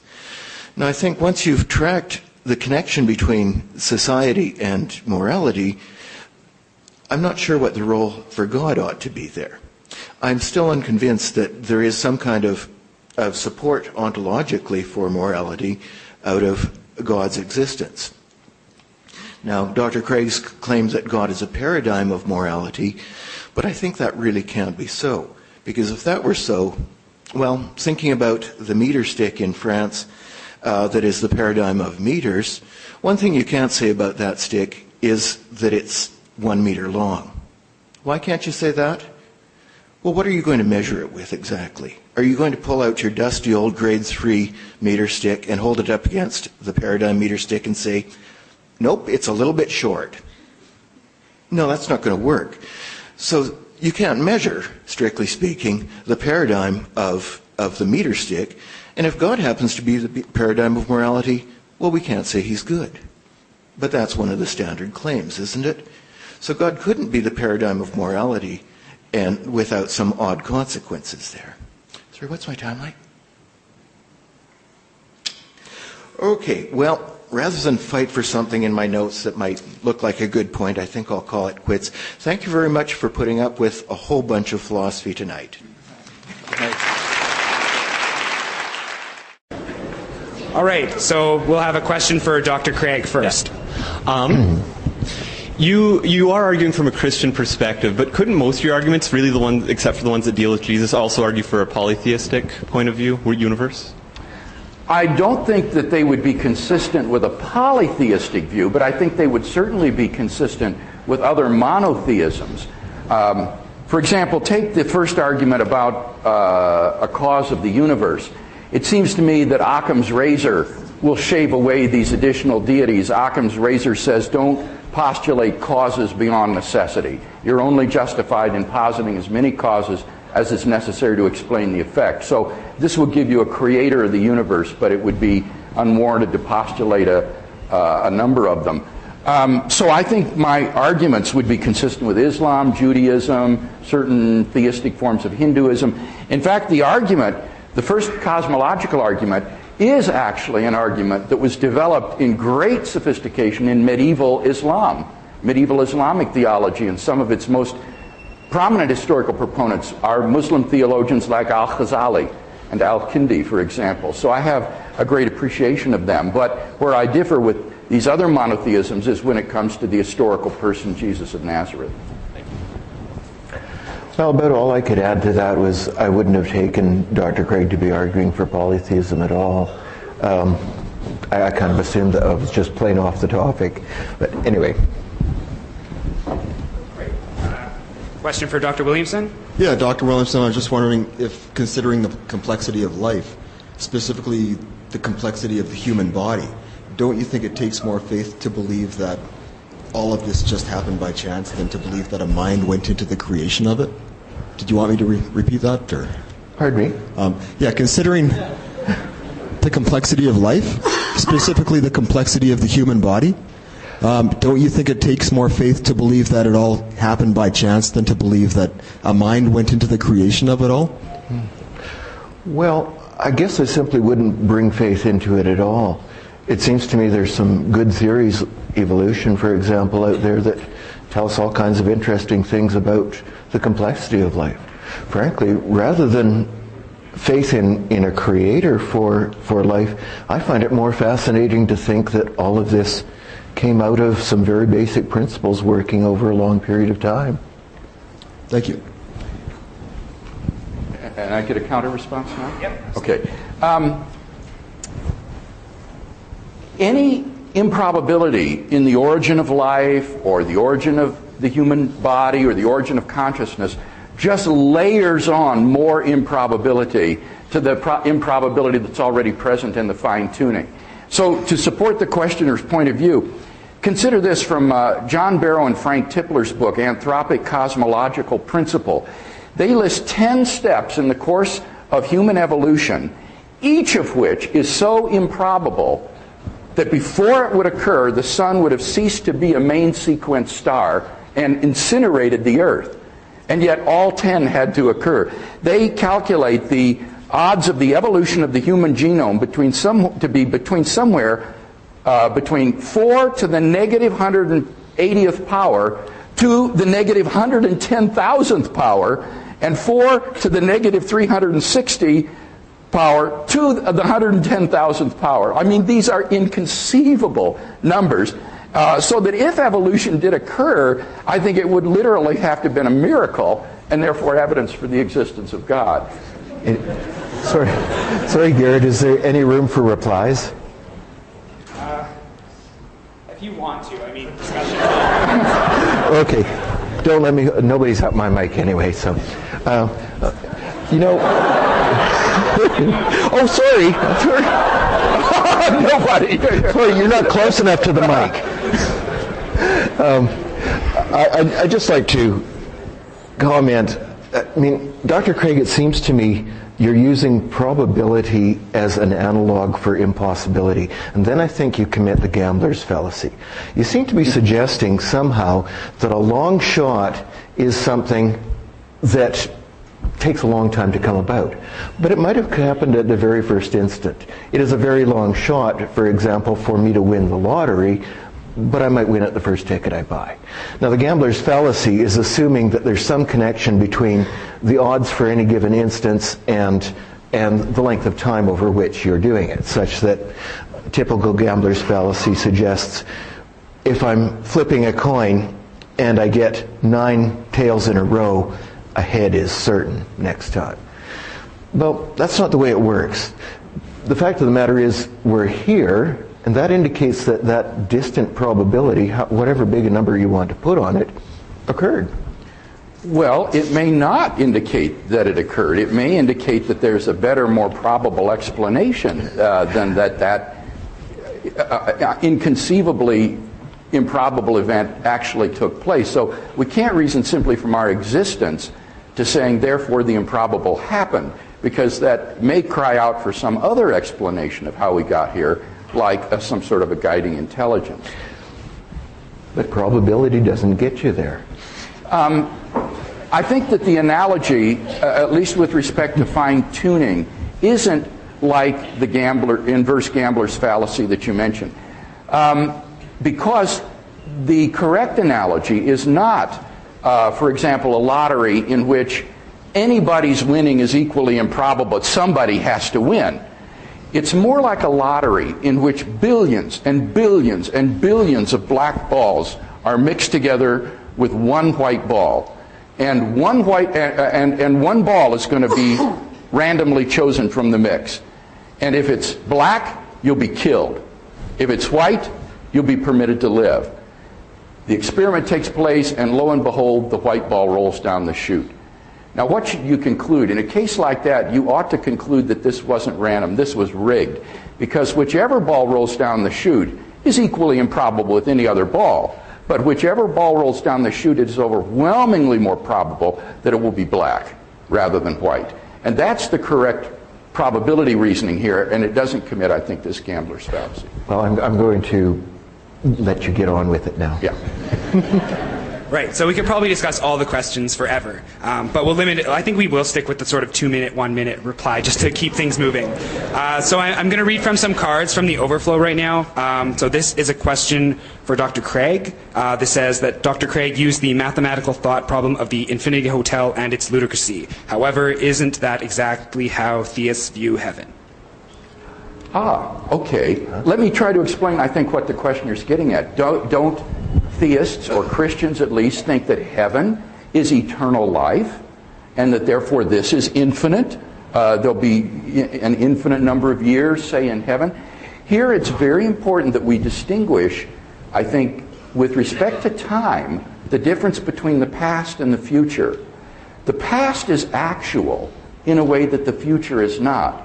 When we talk about time going on forever or eternal life into the future, infinity there is merely a limit which we endlessly approach but never arrive at. It's not as though there will ever be an infinite number of days that one has lived. Rather, it's purely a limit concept. Like you've probably seen in mathematics where a curve asymptotically approaches an axis and gets closer and closer, but it never gets there. Infinity is just a limit. That's the way it is with the future. But with the past, you see, or with Hilbert's Hotel, there the infinity exists in actuality, not merely potentiality. So you need to discriminate between an actual infinite, which is what I'm arguing against, and a merely potential infinite, which is always finite, but just endlessly increasing toward infinity as a limit, but never arriving there.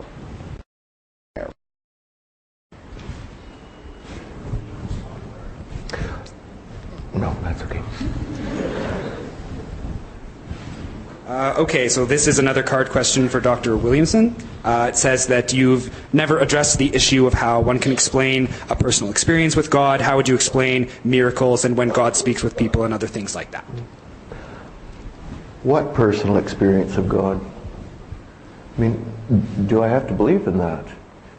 See, I'm not convinced that somebody saying, "But Jesus talked to me this morning," is much more than a saying it. I mean, unless saying it actually does make it so, I think I'm within my rights to be skeptical of this experience, particularly since it seems to be something that either you get third-party reports or it happens to you directly. I guess I'm waiting for it to happen to me.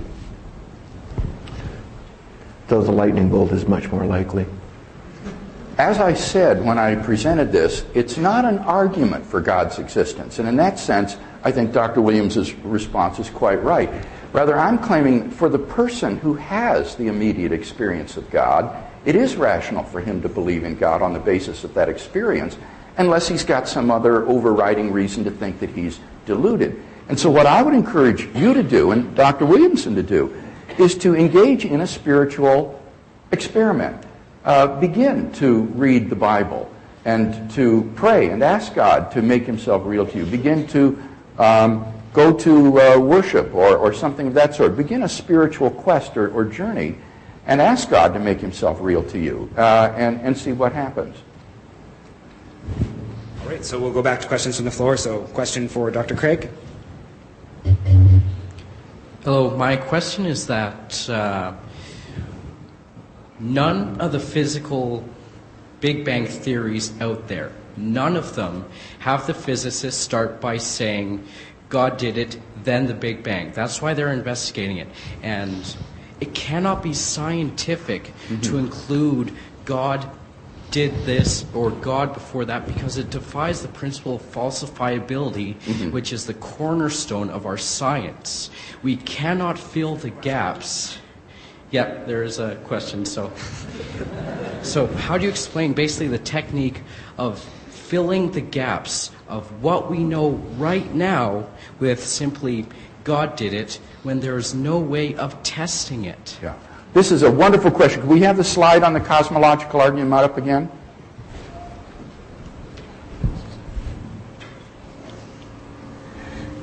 Notice that I am not proposing God as a sort of theoretical entity in a scientific theory. So you are quite right in saying that scientists don't include God as part of their cosmology, but neither am I. All I'm using the scientific evidence for is empirical support for that second premise. The universe began to exist, which is a religiously neutral statement that can be found in any textbook on astronomy and astrophysics. The theological implications only emerge in the context of a philosophical argument that isn't a scientific argument. This isn't an exercise in metaphysics, literally beyond physics. So I'm not using God of the gaps reasoning. I'm not using God as a scientific entity. I'm not doing theistic science. I'm simply saying that the best current science we have makes premise 2 more plausible than not. And the religious significance of this only emerges in the context of this broader philosophical argument. You know, honestly, I'm not convinced by your response, Dr. Craig. It seems to me that we are talking about a competition between some possible scientific theory that it will tell us something about how the Big Bang came to be, and God is doing the explaining there. I mean, in short, the question is, do we have a scientific theory for the origin of the universe, or do we necessarily have to fall back on God? And I guess I'd like to point out some things that would be missing from God doing the explaining. I think, like our questioner was alluding to, for example, what would thinking God started the Big Bang give us in the way of predictions? Could we predict the eventual shape of the universe? Could we predict whether or not we're expanding to nothing or coming back to a big crunch? It doesn't seem like God would allow us to predict that. Once you get to God doing it, then it seems like all you get is God doing it. Are you pointing that at me? Oh, sorry. He's telling me to stop.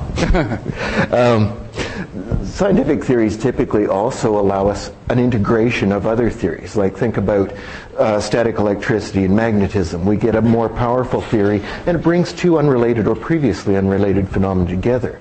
I'm not convinced that God would do that for the physical universe in any way. I mean, I'd agree with the questioner that God can't function as a scientific theory, and I appreciate your response, but I'm worried that there is still room for a competition between God and a scientific theory there. Okay, question for Dr. Williamson. Hi, Dr. Williamson. You spoke at the beginning of your argument, you talked about proof and the burden thereof.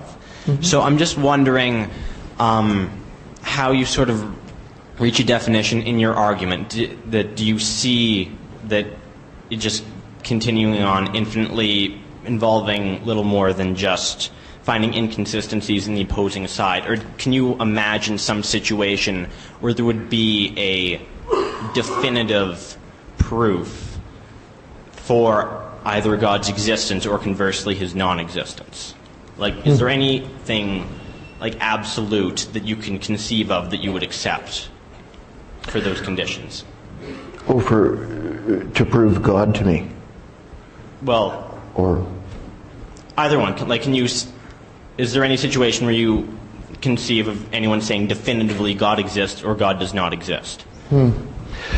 Well, I guess it seems to me the question's tied up with more than reason, since obviously the question of religion isn't a completely rational topic. I know we both tried to press the issue of reason, but then there's that issue of direct experience of God, and I think you'd be suggesting that that's not something that's immediately rational in itself. Mm-hmm. And I guess there's also the question of what God's plan is, and I'm not sure how one would come up with that apart from revelation. I'm not sure I haven't heard you give anything that would lead us to think that there's a detailed plan back there that can be worked out by principles of reason. Perhaps that simply has to be revealed. I mean, honestly, I think I'm convinced by things like the problem of evil, and we only saw a tiny bit of that problem tonight. The problem of the incoherence of the concept of God, we saw only a small amount of that tonight as well. I'm convinced by these things. But once again, I think the problem involves more than reason, and I kind of doubt that we're ever going to come to an end of it. it's funny, I don't know where Dr. Williamson is, but I have met many atheists for whom nothing would convince them that God exists. And therefore, the fact that they don't find the evidence compelling, in a sense, becomes trivial because no amount of evidence would convince them that God exists. I do think that Dr. Williamson is correct also in saying that this does involve rational matters as well. It involves a certain openness to God. I think it was Thomas Huxley who said, I don't want God to exist. I don't want to live in a universe like that. I want my human autonomy. And for a person like that, they can simply refuse to be convinced. So there are volitional factors that enter into the picture here as well as rational ones. Thank you. Okay, I think we're just going to stick in the hall for the next question. So another question for Dr. Craig. Dr. Craig, you mentioned objective morality is one of the reasons that God has to exist. But I ask you, what can a religious person do that an atheist cannot, morally speaking? And if you can't cite one example, doesn't that make God irrelevant?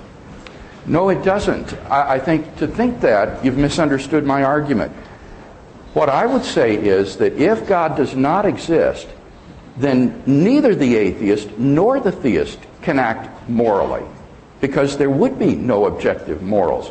They might do exactly the same things, but they would not count as good and evil. On the other hand, if God does exist, then both the theist and the atheist can lead good, decent, moral lives, because there is an absolute standard of what counts as right and wrong. Do you see? It's the foundation, it's the plumb line that I'm interested in, not whether or not atheists live good moral lives and so forth. And so it's vital to understand this argument to avoid misunderstandings such as the question seemed to reveal. Well, I think I was trying to get at some issue like this when I was pressing Dr. Craig on what the objective morality might be. Well, I guess I'm still kind of stuck there. I appreciate your argument that you're going after some ontology rather than epistemology there. But, you know, if somebody claims that they've got the objective morality, I still really want to know the details. Sure. Okay, question for Dr. Williamson. My question is actually more directed towards both participants. Quite frankly, I'm in this line because it was shorter. But there's this debate, and it's been going on in this whole science versus religion debate. And science, more specifically, evolution. And there's the question that if you believe in evolution, you can't believe in God. And if you believe in God, because of what your religious book says, you can't believe in evolution. But me personally, I like to think that evolution might just be part of God's higher intelligent design. So I just want to know, is it possible to believe in both from both participants? Well, it seems to me a lot of scientists do manage it, so it's certainly not a logical impossibility. There are perfectly well Christian believing scientists who believe in the theory of evolution. I think the only thing I can comment about the question of whether it makes sense to put God at the beginning of evolution is, well, go back to Occam's razor. Do we have something in the explanation, that in our theory, that's not doing any explanatory work? It seems to me once you've got the theory of evolution, God is kind of superfluous there. I think the answer is clearly yes. And I've defended this view in an article called Naturalism and Intelligent Design, which appears in the volume Intelligent Design, edited by Robert Stewart. And I would say that evolution could be the means by which the intelligent designer brought about, for example, Homo sapiens. God could intervene in the process to cause systemic macro mutations, for example, that would then be subject to natural selection, that would never, in all probability, have come about had nature been left to its own devices. So I don't see any inherent incompatibility between the two. All right, thank you. Okay, so apparently there's like twice as many people in the overflow, so I'm going to ask from some of the cards. So this is a question for Dr. Craig, and I think I can sum it up by saying, who created God? Could we have the cosmological argument slide again? This question, who created God, or all right, what is God's cause? I've heard so many college sophomores ask this question as though this is the sort of knockdown argument that destroys theism. And it's just based on a misunderstanding. Look at the first premise. Whatever begins to exist has a cause. That is to say, something cannot come into being out of nothing. Anything that begins to exist has a cause. But if something exists eternally, if it never comes into being, then it doesn't need a cause. And this is what the atheist has always said about the universe. This isn't special pleading for God. The atheist has typically said the universe is eternal and uncaused, and therefore there doesn't need to be anything beyond it. The problem is, philosophical argument and scientific evidence now make that improbable. So God, the answer is a timeless being beyond space and time, necessary in his existence, didn't have a beginning, and therefore is the first uncaused cause. So the question is really, what is the cause of the first uncaused cause? You know, which is sort of like asking about the name of the married bachelor's wife. You know, it just is meaningless. Well, let me express some sympathy with the questioner. If we really did have one of those things out there that caused itself or had no beginning whatsoever, it strikes me that that would be something that so completely needs an explanation that it couldn't do any explanatory work itself. It's the more improbable thing than the world that we see around us. Okay, so I would read a question card for Dr. Williamson, but there are very few coming from Thorvaldson. So, question for Dr. Williamson. Well, again, I chose this line because it was shorter. And I wanted to ask a question and kind of make a comment to both of you. First of all,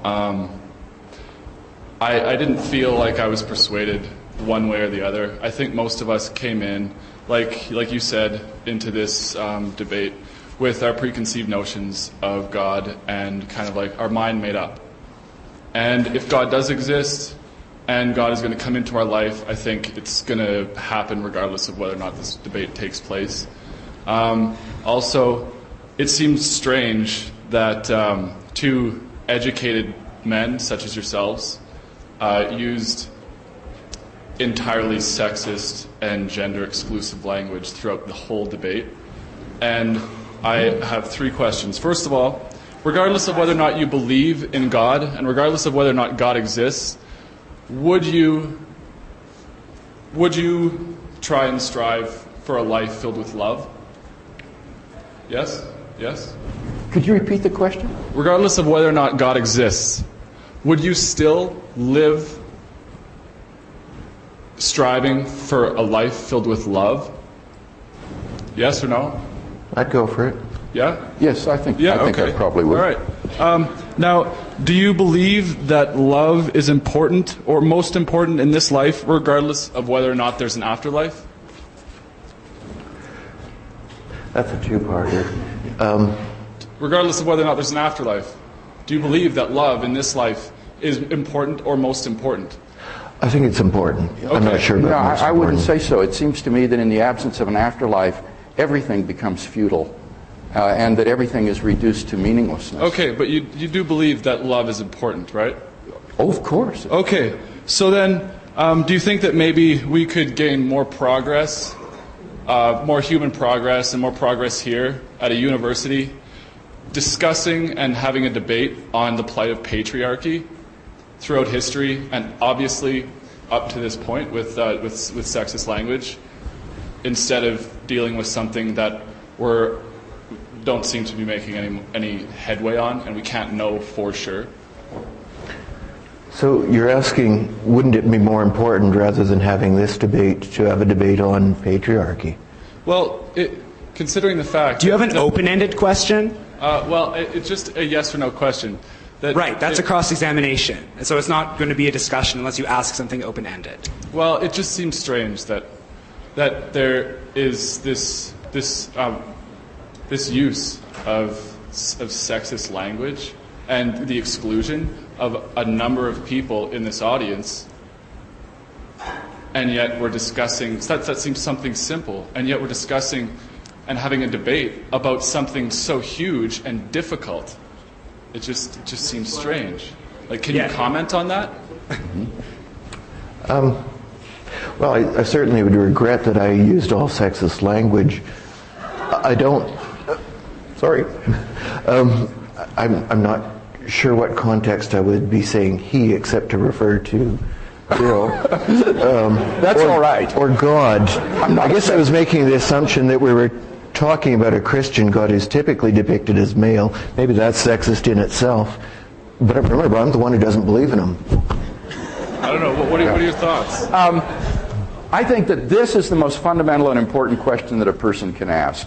And that even questions, for example, of patriarchy and so forth, fall into insignificance if God does not exist, because then there are no objective moral values, and no one has any value. And you cannot condemn sexism, non-inclusivist language, and all the rest, because there isn't any absolute basis for moral values. In nature, whatever is right. If a great white shark rapes and copulates with another shark, it copulates with it, but there's no moral agency attached to that. Acts like rape go on all the time in the animal kingdom, and there is no moral agency attached to it. So the very issue that you're concerned with presupposes that there is some kind of objective moral foundation that needs to be there first. So I think this is a fundamental question. And of course, it's not mutually exclusive with discussing your question. That debate can take place tomorrow night. All of these questions can be explored at the university. This is an appropriate context for all issues to be raised. Okay, point made. Dr. Craig.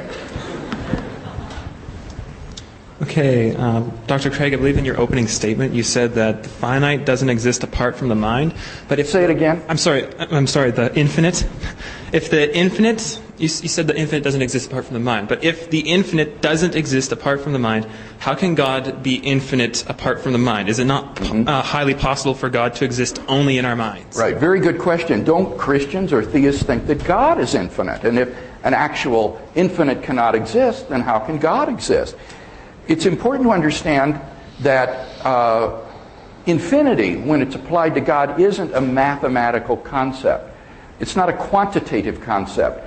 When I'm speaking of an actual infinite, I'm talking about a set that has an infinite number of definite and discrete finite particulars, like the set of natural numbers, or the set of guests in a hotel, or a set of marbles or baseball cards.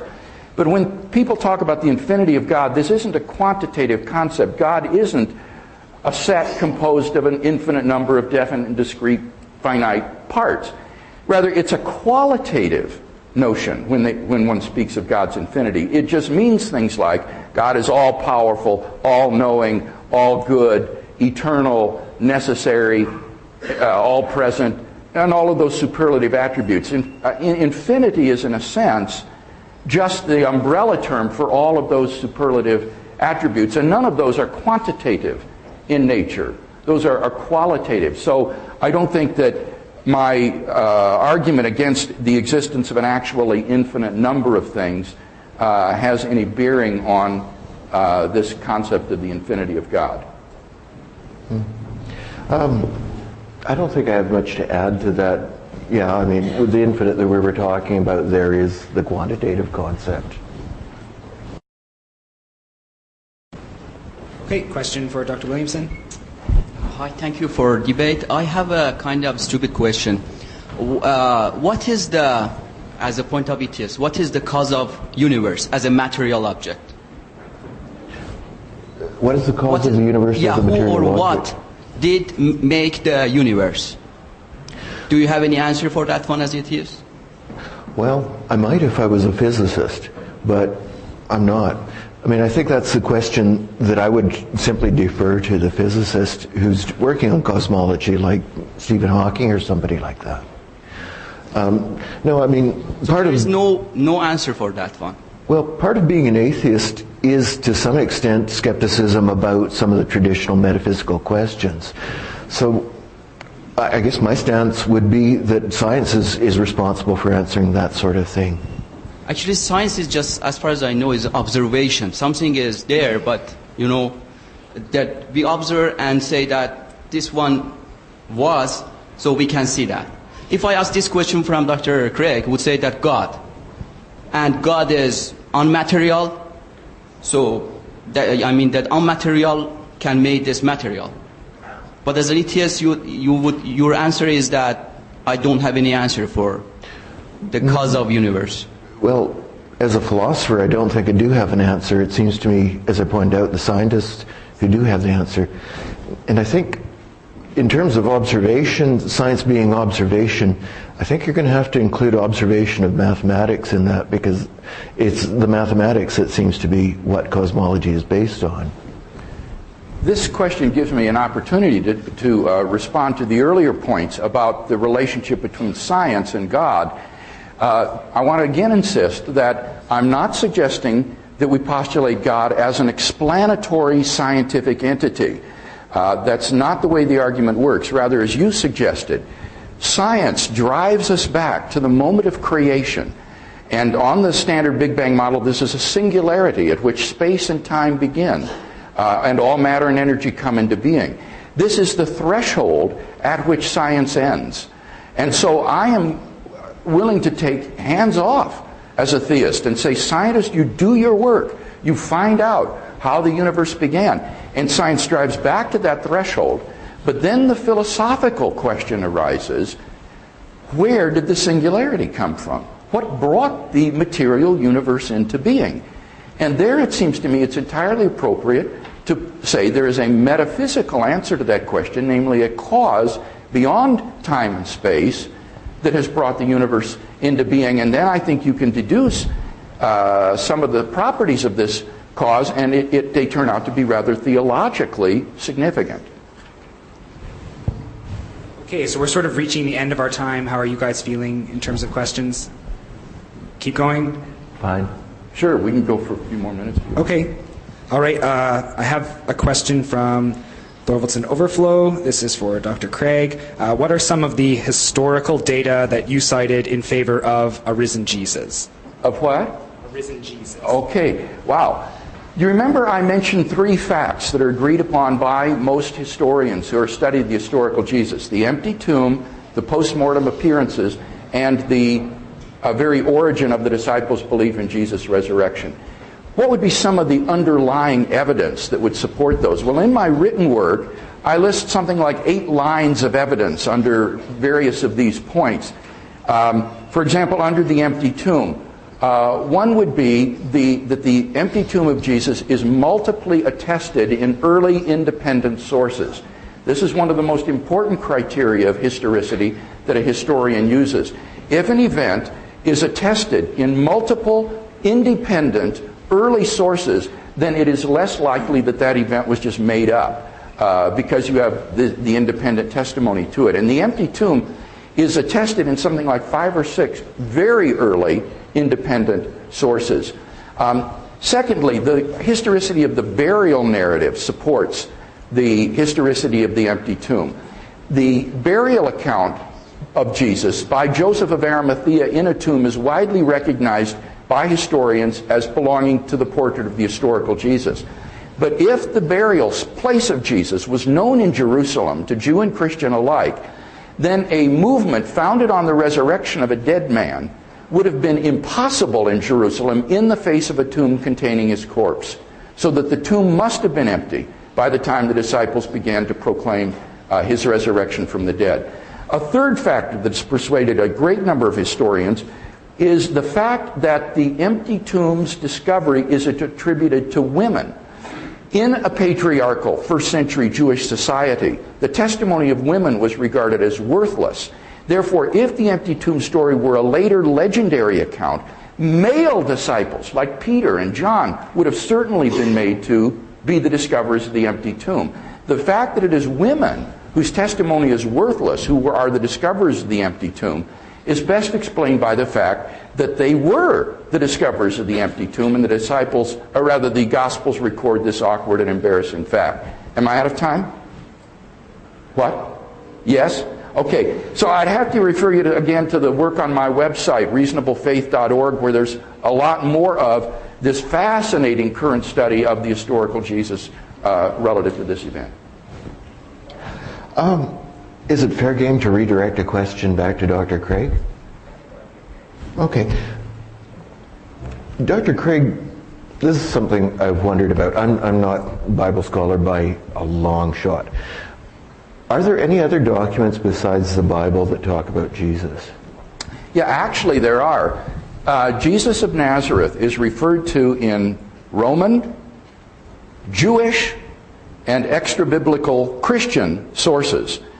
Some of these have been cataloged in a book by R.T. France, spelled like the country France, called The Evidence for Jesus, or a more recent book, The Jesus Legend, by Paul Eddy and Greg Boyd, has a nice chapter in which they discuss the extra-biblical testimony to Jesus of Nazareth. Josephus, for example, the Jewish historian, has a very interesting passage on Jesus, and even talks about his brother James. He talks about John the Baptist. Many of the same people that appear in the biblical Gospels are there in the pages of Josephus. So it's quite amazing. We actually have more historical information about this relatively obscure man, this Galilean preacher named Jesus of Nazareth, than we do about many major figures of antiquity. So if you're interested, take a look at those books. Yeah.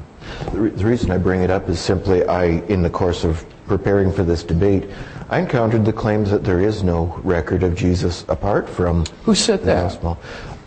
I didn't even look at it. It struck me as quite a wild claim.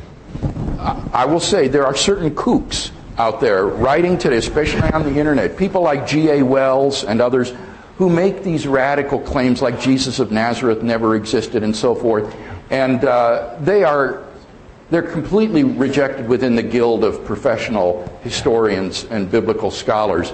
And the book by Eddy and Boyd that I mentioned deals extensively with some of these fellows. But as I mentioned, the passage in Josephus, in Tacitus, the Syrian writer Marabar Serapion, there are references in Jewish Talmud.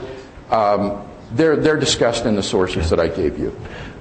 Thanks. I was rather struck by the claim, and it seemed quite wild to me.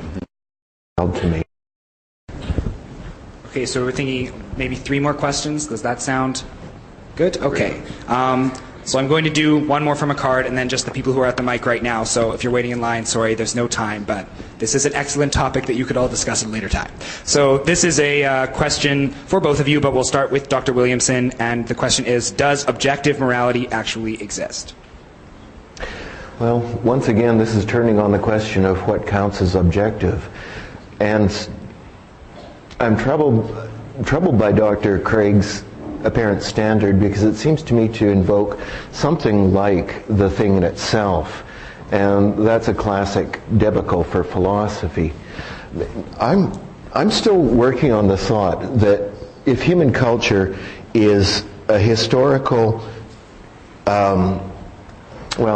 what I'm trying to get at is human culture is transmitted through a historical process of tradition, it seems to me that there's an internal standard of objectivity there, which comes down to consensus, reinformed as we transform our societies by reason.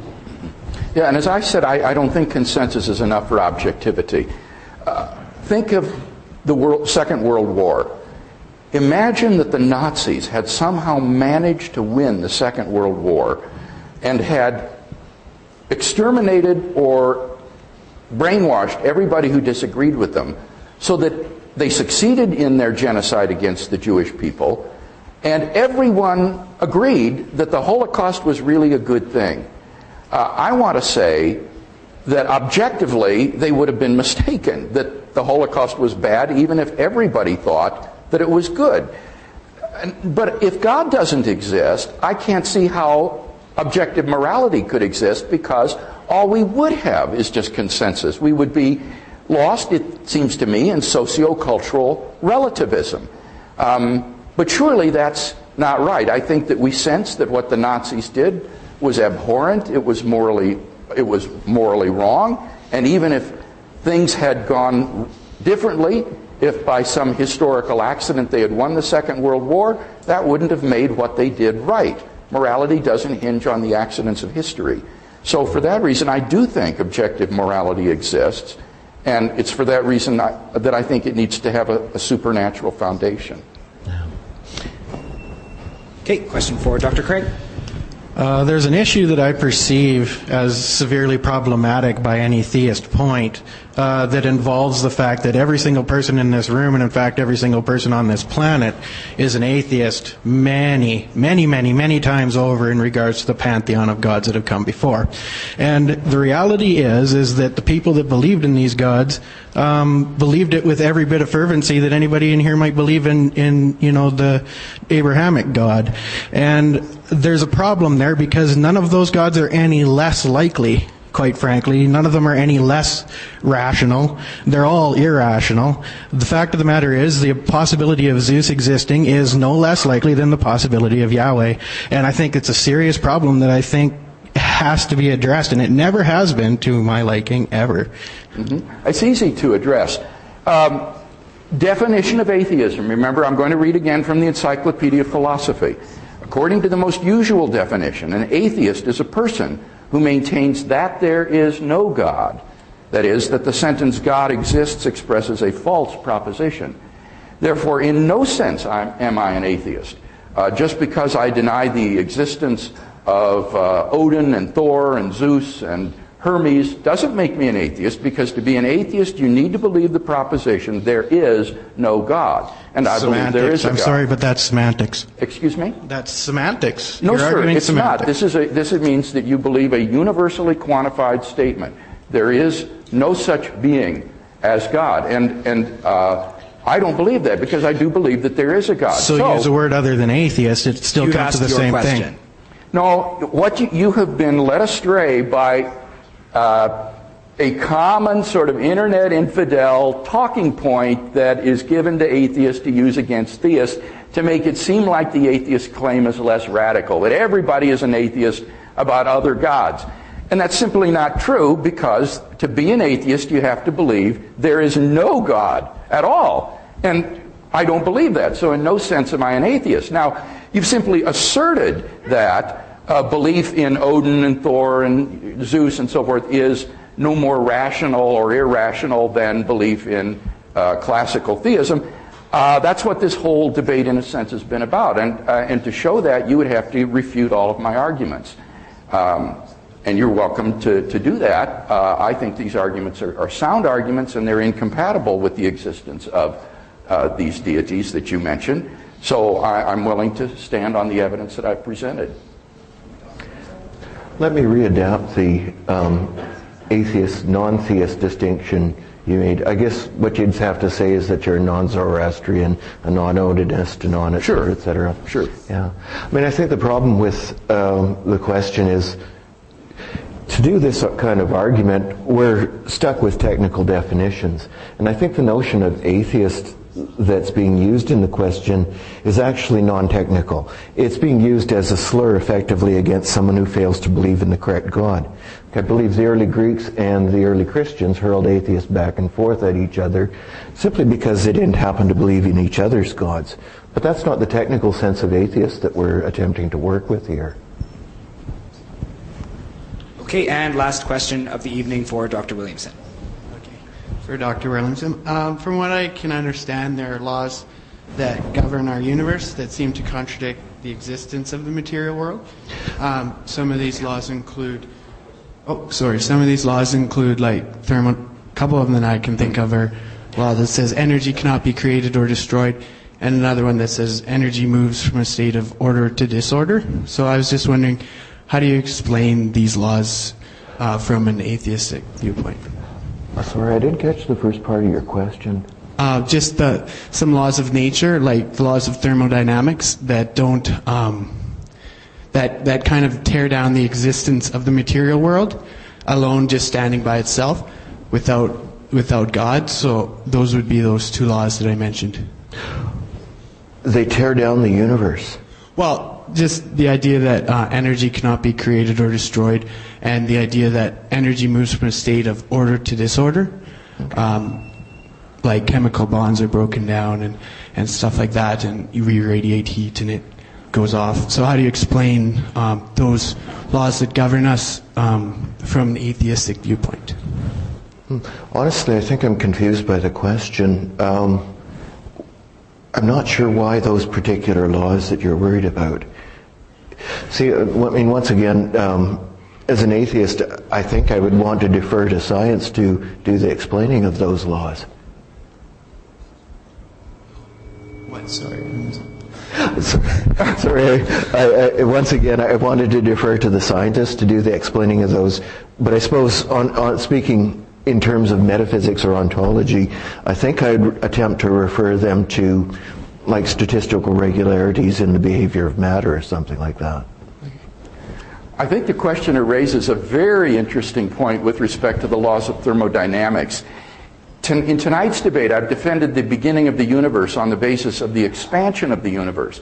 But there's a second empirical confirmation of the beginning of the universe that I've discussed in my written work based upon the second law of thermodynamics.